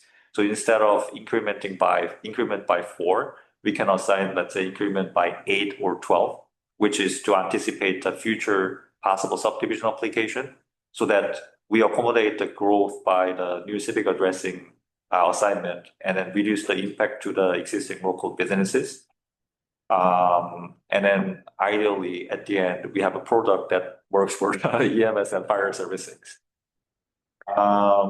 One additional note that I would like to make is that I believe in the past, the reason for lesser epithet for councils to endorse the idea from the previous staff, I think it's probably caused by the lack of a certain policy that could seek for compensation for the administrative costs that will be incurred by the business or the residential property owners. So staff also is looking for a number of different models from City of Vernon and City of Kelowna, and referencing their policy. Those policy will be brought to a council's attention by next month. Okay. It has returned. Dean. For some clarification on that. So when we come forward to council, we'll bring forward a policy proposal on how to compensate people for changing their address. So other communities have policies in place that provide that.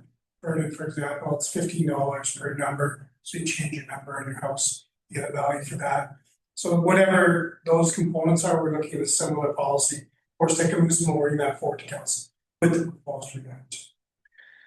So I guess with this renumbering is because we do, and I guess we'll see what those developments kind of look like.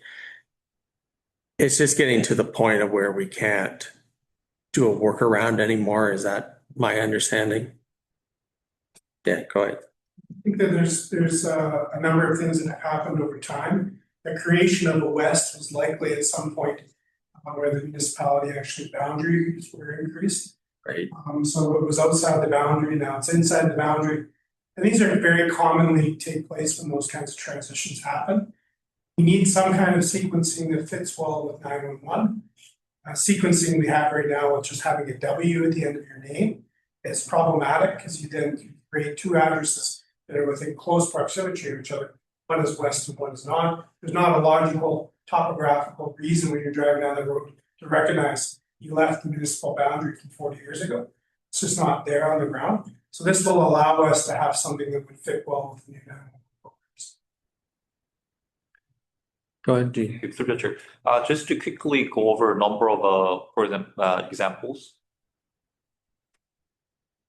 See my eyes, but there are a number of the addressings like this one. For example, this is a separate property to that of the one on the south westward. This property has an addressing of a 201 and 201A. In the meantime, this property, which is completely separate entity, also has a 201B. It's probably because in the back then, maybe the subdivision occurred by the subdivision of the larger property to being split into the several. But because of the lack of the cleanup, if fire department, for example, were to receive the pager saying that there is a fire on a 201A, from their mindset, they will think that, okay, 201A, it sounds like it's an address appropriate for the duplex. So in their mindset, they will probably look for, okay, like where is the duplex we are looking for within this vicinity. And then in the meantime, if we were to find any necessity to enter into 201B, the department or the fire staff will likely to have a difficulty navigating where the 201B is referencing to in relation to the 201A, where they will stand in front of it. So those cleanup will likely to make this vicinity more comprehensible and then understandable by the EMS perspective.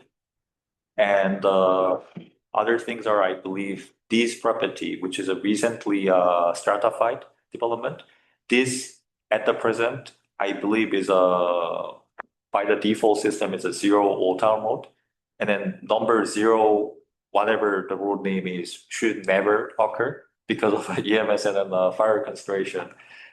So this exercise will greatly help for making us to make this vicinity more understandable to many persons' perspective.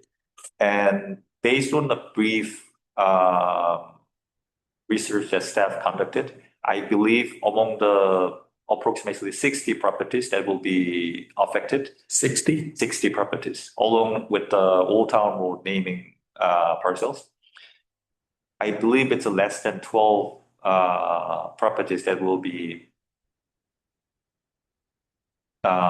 truly impacted. Because some business, they have like a home-based business with the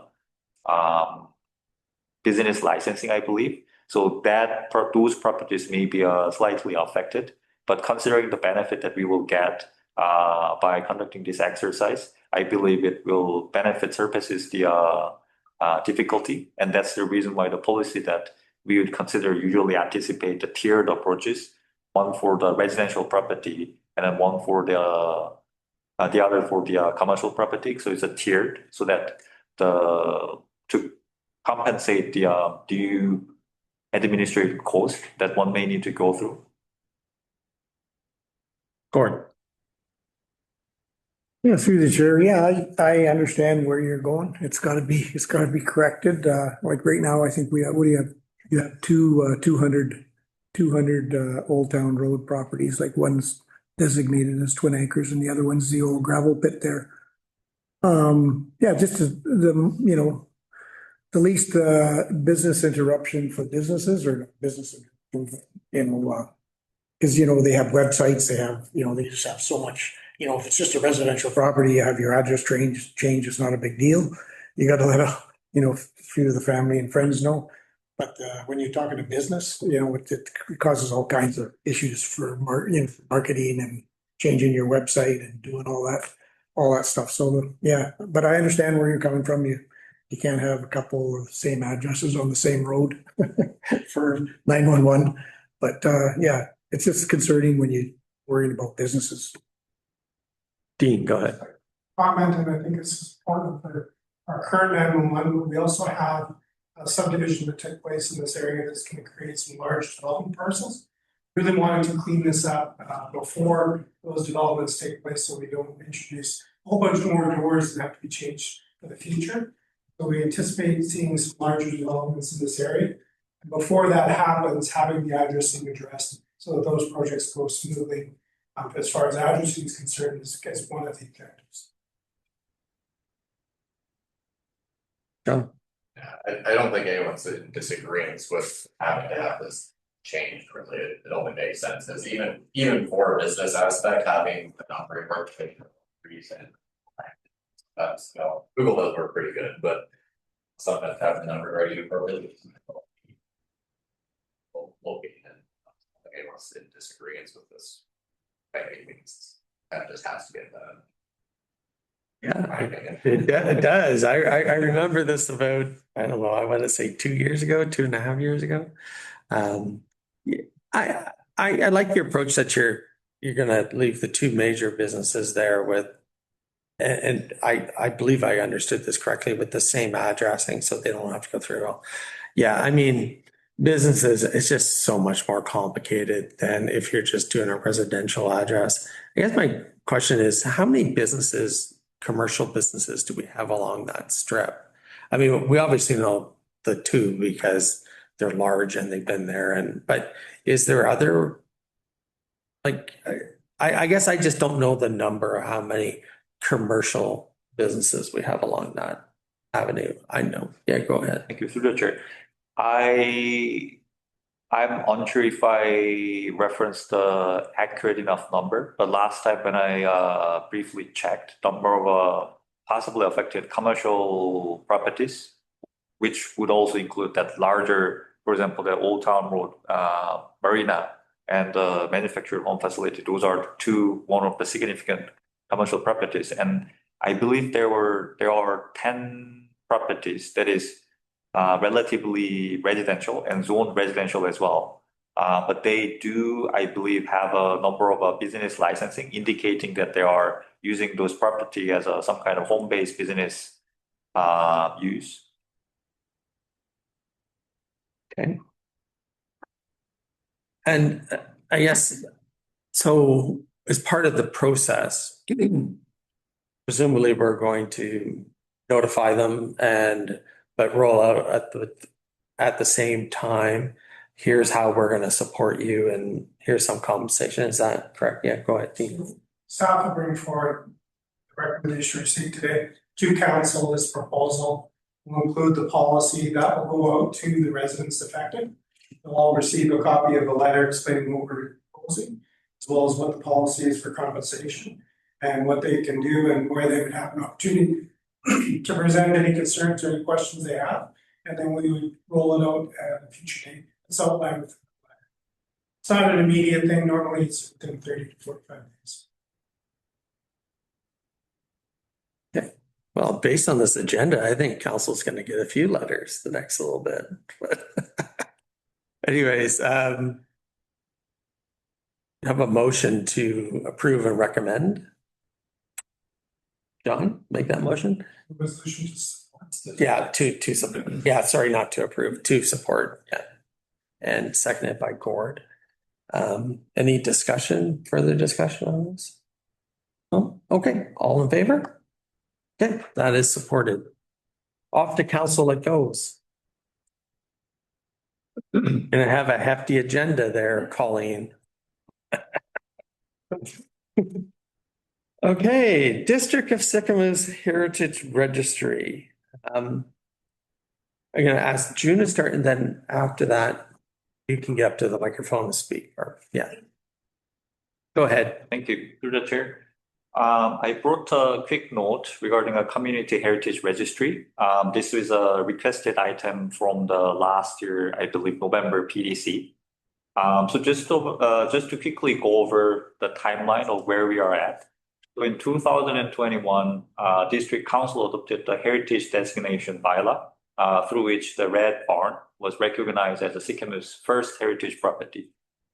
In 2023, Sycamoose Community Heritage Registry was introduced to fill the gap on the Community Heritage Registry and to respond to the community's want on Heritage Registry, which resulted in the creation of the List A and List B. I believe in List A, there are 12 properties and or the artifact, And in list B, I believe there are 35 properties and or the artifacts. In 2025, in November, at the PDC, the committee requested the staff providing a status update on the Community Heritage Registry and a memo discussing the subject topic. Therefore, today's conversation. Just want to quickly note also that by the coincidence, this week is a PC Heritage Week. Right. That's a great. I'm sure it was planned, June. I'm sure it was. I believe so too.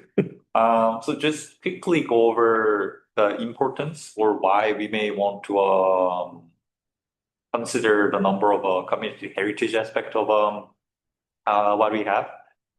On the memo, I attached the number of the other resources, so I wouldn't go over entire scope of discussions for sake of our time.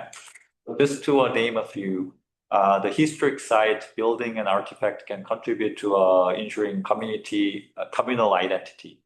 This is something that was mentioned in the official community plan survey that we conducted last year.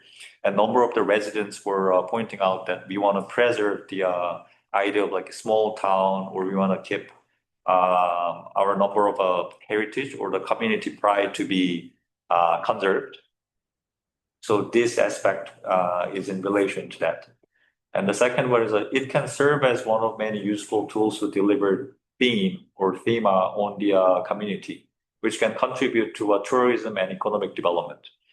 What I noticed starting from last summer was that there was a number of flag, I think, and then the billboard in front of a certain properties in the community where it says Community Heritage Walk with the explanation and then the significance of each site. And those are, I see it as our community's baby step approach to integrate the community heritage aspect to that of something economic development or the tourism aspect of a project. The third is that it can serve as a good venue for meaningful engagement with the community stakeholder, including neighboring municipalities and First Nations. So what I noticed through the previous registry that district worked on, which was conducted by the number of the group, diverse group, including, I believe, Splats and First Nations representative and the local volunteers. These type of the conversation is good to create the venue where we can invite diverse group of stakeholders. Doesn't need to be a community member, but also including the district, regional district vicinity, as we also recognize, I believe, 12 site that is not recognized by us, but regional districts boundary. Within that, the boundary close to the district of Sikamis, we have a 12, I believe, RD recognized site. So there is a many room for the collaboration and synergies to happen. Just quickly showing the what I attached to this memo. Just to quickly go over the present approaches. So as of today, not nor through the bylaw and nor through the existing official community plan, which was created in 2016, we do not have, or we don't appear to have any mandate or the regulation to actively discuss on the community heritage aspect of a building. And then this is something that is particularly interesting when you're reviewing on a subdivision application or building permit application or demolition permit application or even development permit and development variance permit application. Although our OCP and zoning bylaw doesn't particularly discuss on the heritage aspect, the staff has been using the A list and B list that was conducted from the 2023 registry effort, and then just alert and then make an awareness to the property owner whenever we receive the application that just so you know, there is a list or B listed site in your property. You are not required to deliver or the not demolition or not develop because of that particular, but some of the consideration that was discussed in the past by the community was the following, so that they are aware of what it means to the community of that artifacts or the site. I snipped the portion of the official committee plan, which you have drafted there. In the section 6.3, that's a newly added part. That is particularly added in relation to community's previous effort to improve and elaborate on the heritage registry. So these were added in anticipation to trigger additional conversation and an awareness on what community has so far. And then for this particular time, we just wanted to make sure that the new policy that we are introducing to the new official community plan is not in a manner that is hindering the development possibility, but rather just focusing and highlighting the awareness and significance of the artifact. So that's the reason why it has a relatively compact, relatively suggestively written policies over there. There were a number of consideration or number of items through the 2023 Community Heritage Registry, which was recommended. Just to name a few, the committee or the community may consider assemble or reassembling a committee and or the community voluntary group. So to raise the awareness on the topic and update the registry, especially the A and B, as those were anticipated to be serving as living documents, and feature a series of the public information and engagement session, as number of properties or number of the feedback was given as per the survey conducted last year in relation to the official community plan. So this memo and this approach, adding a new brief section on the official community plan, was not only to further work and entertain on the previous effort from 2023, but also to accommodate the identified anticipation from the community in their official community plan. Just a quick map showing a provincial database. So we have number of identified sites. Some are community recognized and some are provincially recognized. These are the good resource, which I will going to share it on our website as well for everyone's convenience. Just a good example that I want to share on why this may be something that is important. So recently we considered the development permit and number of rezoning application for the 1010 and 1005 Riverside. And that's where this old church, St. Peter's Anglican Church was located. This, as part of a building permit and development permit process, this was in the end demolished. However, through the approaches that staff mentioned, that we raised awareness to the developer attention that although you may not be required or we don't have any regulation to ask certain contributions, here are the number of the decisions that you may take to make your application more endorsable by the community's perspective. So in relation to the discussion that staff had with the developer agreed to volunteer to consider and then honor the previous heritage where this Anglican church conserved. And therefore, they were delivering the miniature version of it on the same site, just to honor the previous history of what this community church back then served. One aspect I would like to point out also is that as we will see from these small photos, which was taken before the demolition happened, there were a number of additional design tweaks that was made that lessens the originality of the church. So although it's not mandated, if the community really desires to continue seeing the conservation effort or preserving the community heritage in form of a certain structural artifact, community's member needs to have some good discussion and then continue to develop and then raise an awareness that what this means to us and then what are our expectations set for those. these two are just a quick example that I brought. It's not particular to the district of Sikemes, but these two examples, I just wanted to point out that when people in general think of the heritage site or artifact, they think of something that is old or has a significant prehistoric history to that. However, these sites were built from, I believe, 1953. And then back then, when it was built, in 10 to 15-year time frame, it was recognized by the government of the France as a site containing a number of the history or that of significance. And then that continuous discussion made that site to be recognized in the end as one of the UNESCO's heritage site. So that is a good approaches that communities can take. I'm not saying that we want to have a UNESCO registered site in the Sikemes, but continuous discussion on the heritage registry can lead in the many centuries later that we may have something similar to that. This is another example just to remind that sometimes the regulation may not catch up with the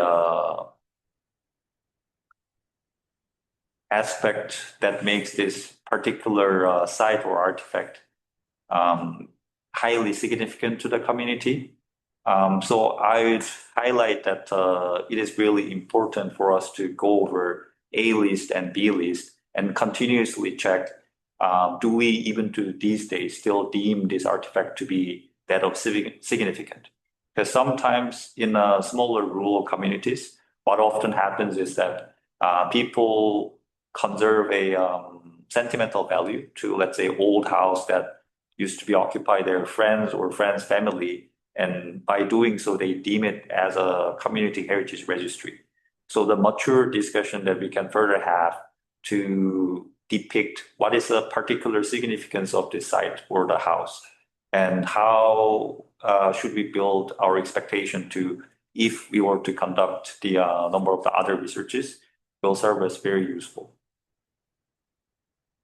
That's it. Okay, thanks.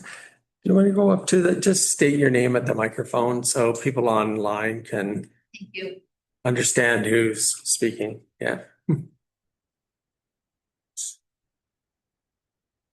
Yeah. Zach, it's a tricky one. Thanks very much.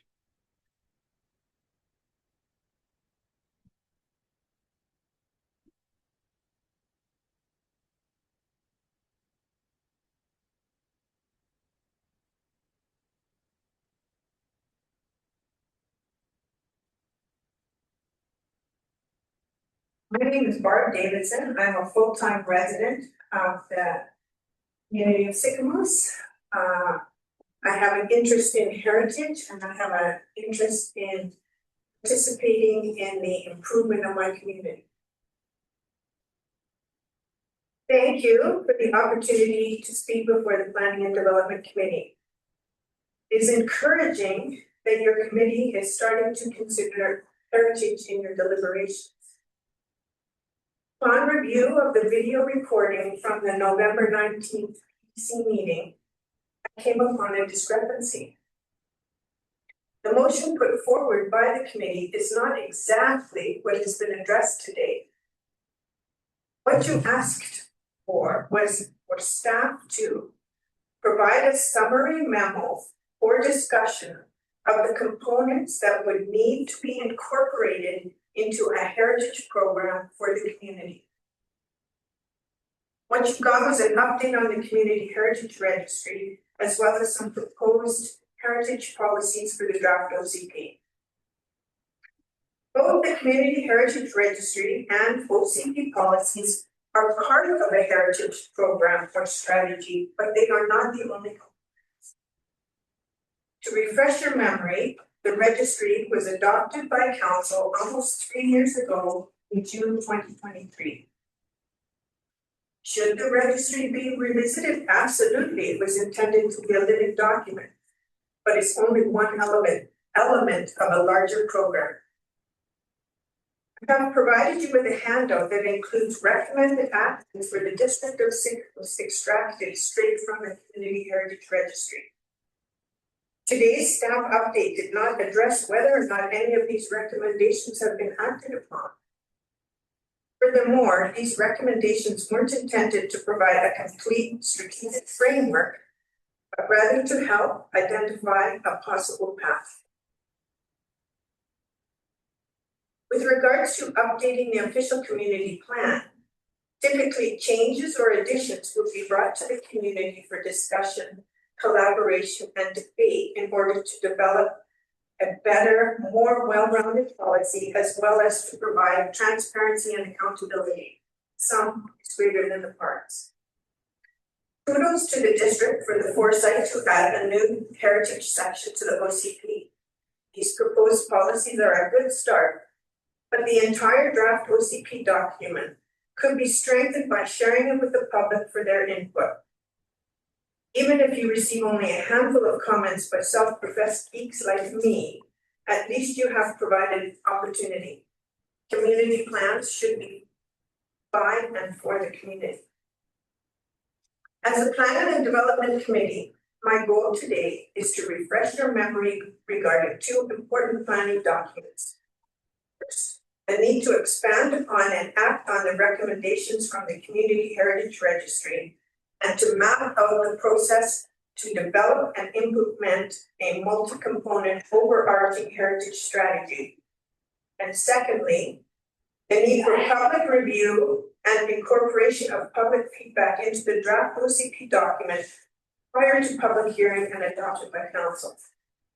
Thank you for the opportunity to clarify and be heard. Thank you very much, Barb. Okay, so got a couple of different things here. One is the staff, I guess, registry memo. And you can take a seat. I don't think anybody has any questions to that. Barb? Yeah. No. I'm sure I can speak loudly enough. Okay. Awesome. Thank you very much. So just so I'm clear, and I just wanted, just on the OCP, certainly the public will be engaged in that fully. We've done some, I think, really good public consultation prior to us going out and engaging our consultants. But again, exactly. And there were definitely people that went to that, and there will be more opportunities as well.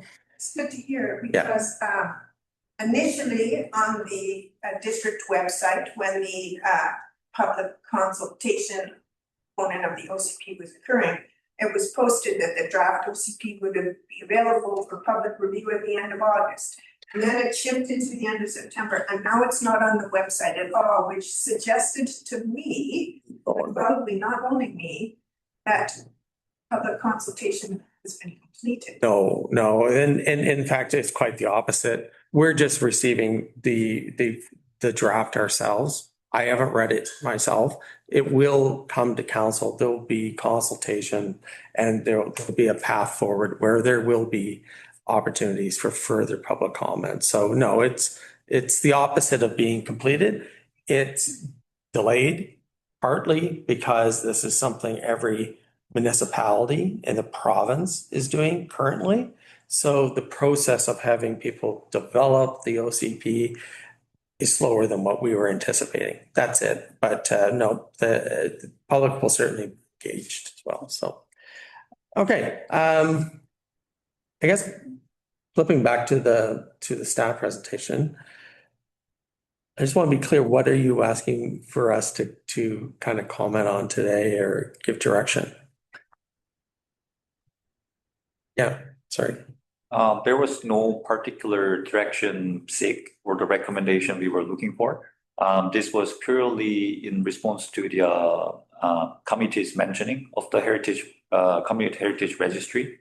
And then we found that it will be a good time, as we have a draft OCP with us, so just to quickly highlight on the section in relation to that, which is endorsed by the previous Community Heritage Registry. And also that was something that was depicted as a want of the community through the survey. Yeah, I certainly remember when the community registry came forward to council. One of the most important pieces in that was to have, I guess, the owners or people who actually own the property become a champion for it, because as we can see with heritage properties, that they are and potentially quite, significant in terms of the upkeep of it. And we wanted that to be we wanted that to almost be kind of self-identified in the policy that I believe that we pass, right? Because we wanted people to actually then commit and invest resources to do it rather than just let them fall down. So I think this is a good kind of reminder of it, and I like the OCP part. I'll take a more detailed look in how it kind of combines in there. But I think with anything to do with heritage, we need champions for it, and whoever is the building owner or the property owner has to be able to be sustaining it as well. And so we'll get the public comments at the end and we'll give you more chance, but this will be a committee kind of discussion. Yeah, so I don't know, do you have any comments or? I think I was away for this meeting when you requested this, yeah. Yeah, through the chair. Yeah, no, that's, the Sycamoose is full of history and heritage with the, being the railway came through here, and there's just, lots of history of, Splatsy, lots of history of the Chinese building the highways, internment camps and things like that. And just recently I noticed there's an uptick in some heritage buffs that are actually doing tours on I don't know if it's a weekly basis or a monthly basis, but they're actually going around the community, going to, they were out in Old Town Bay and they did a big tour of Old Town Bay, and they had Mike Gavel give a description of what it was like back in the early days. And I know they did one up at Hyde Mountain just last week.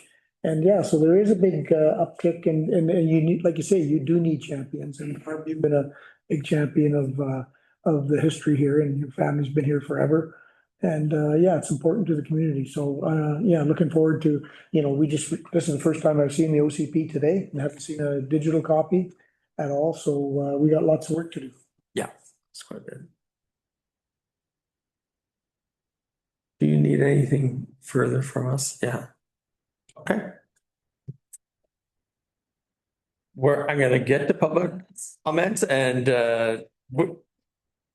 which is actually right now. There's no other further comment. Please, we're on the public comments, and you can just go back up to the microphone, just because we have people online. Yeah.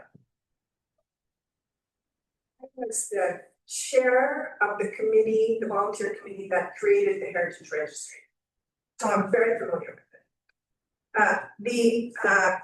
Currently, having your property listed on the Heritage Registry is voluntary. A council has the ability to make it mandatory. Just to remind you of that. But the real point I wanted to make here was that at the meeting in November, the motion was to request information on the components necessary to develop a heritage program. I went back and I looked at the video. I know what it says. It wasn't to revisit the Heritage Registry. The Heritage Registry is one part of that. So that's what I'm trying to say is what you asked for is not what you received. Well, I wasn't at that meeting. I think you must have chaired that. Yeah, go. I did chair it, and that the committee requests staff to review the Sycamoose Heritage Registry and provide a memo to the committee. So I haven't listened to the what we I read in my little presentation here a direct quote taken off of the video recording. And that is to provide a summary memo or discussion of the components that would need to be incorporated into a heritage program for the community. Okay, well, noted, and I feel like, I think staff did touch on those components or what we could do. I remember when we discussed the whole registry at council, and it was a discussion around voluntary, not voluntary, and the immediate or intermediate steps we could take. Is there something that you're concerned that we're missing, that we need more information on? Probably, the heritage registry document is relatively new. It's, Yes. Could it be improved? Absolutely. But none of the recommendations that have been outlined in that, aside from adopting the document and forwarding your approval to the province for the 6 or 7 properties that are listed on the registry, items 1 and 2, they have been achieved. Nothing else has been tackled. And so I don't want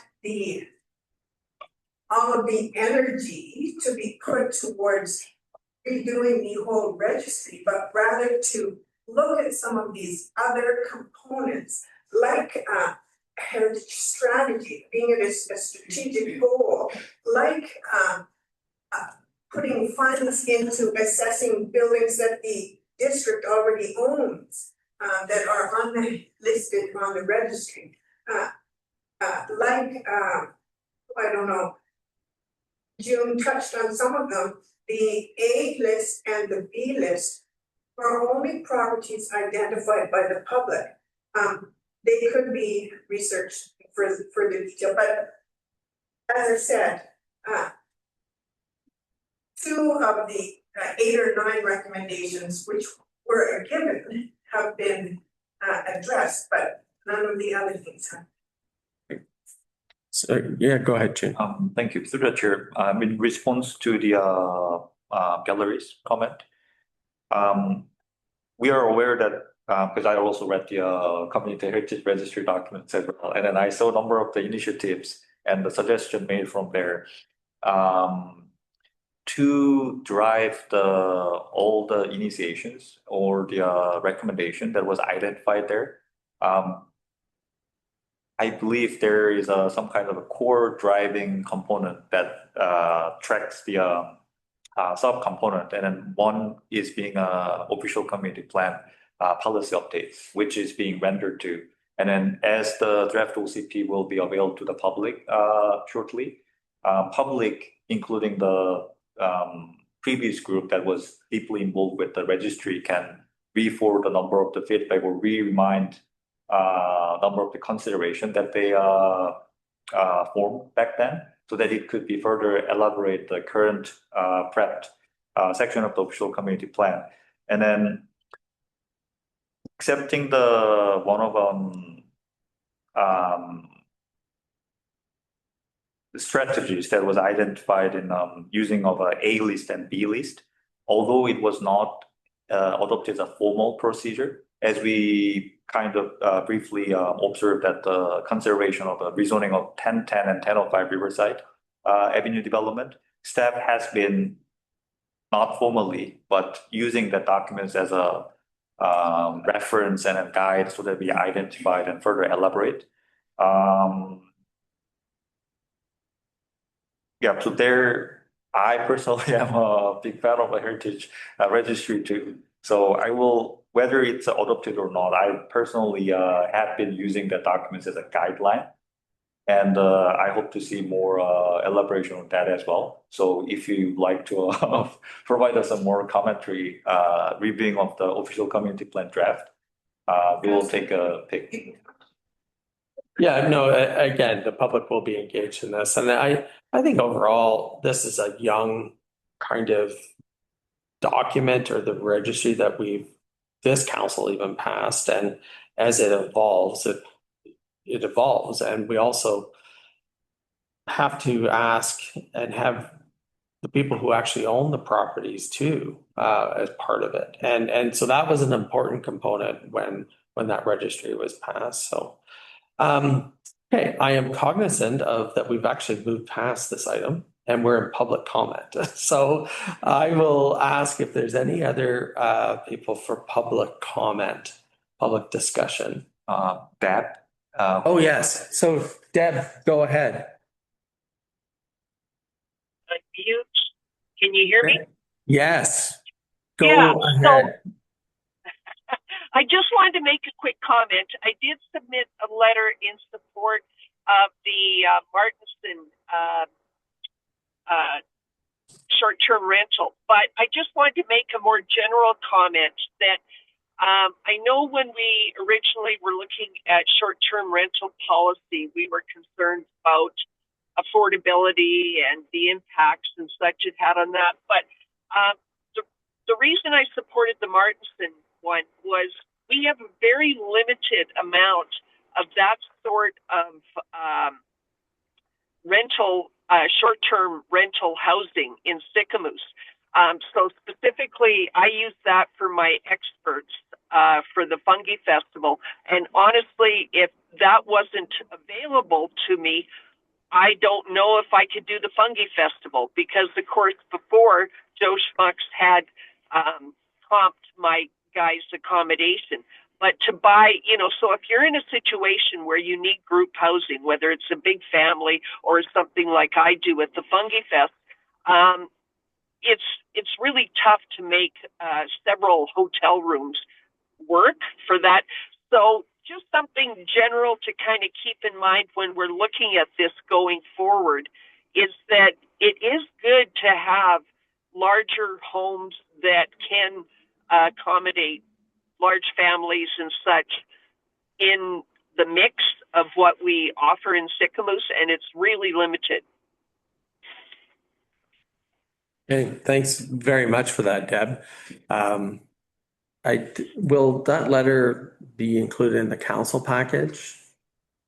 Through the chair, it's a little early because we haven't asked for Right. public input yet, but yeah, we will. Okay, yeah, that would be great. Yeah, so I think when the TUPs come before council, we'll make sure that it's part of the package. So what the committee did today was, as you know, pushed it to council, who has the ultimate authority to grant the TUP. So more to come on that, but I think the committee today was supportive and recommended that council, renew, because what we're at is the renewals of those TUPs this year.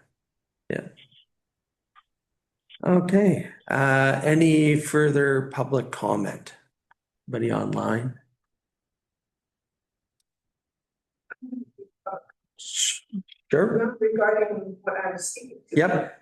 But as a landscape architect and having lived in Revelstoke, I know that it is important to provide places for snow storage after the clearing of parking areas. And for the proposed development on Cal, I didn't see any opportunity for that. Thank you very much. Okay, so I'm not seeing any more public input. We are going for adjournment. Do I have a motion to adjourn? Yes, Gord, second, John, all in favor? We are adjourned at 11:14.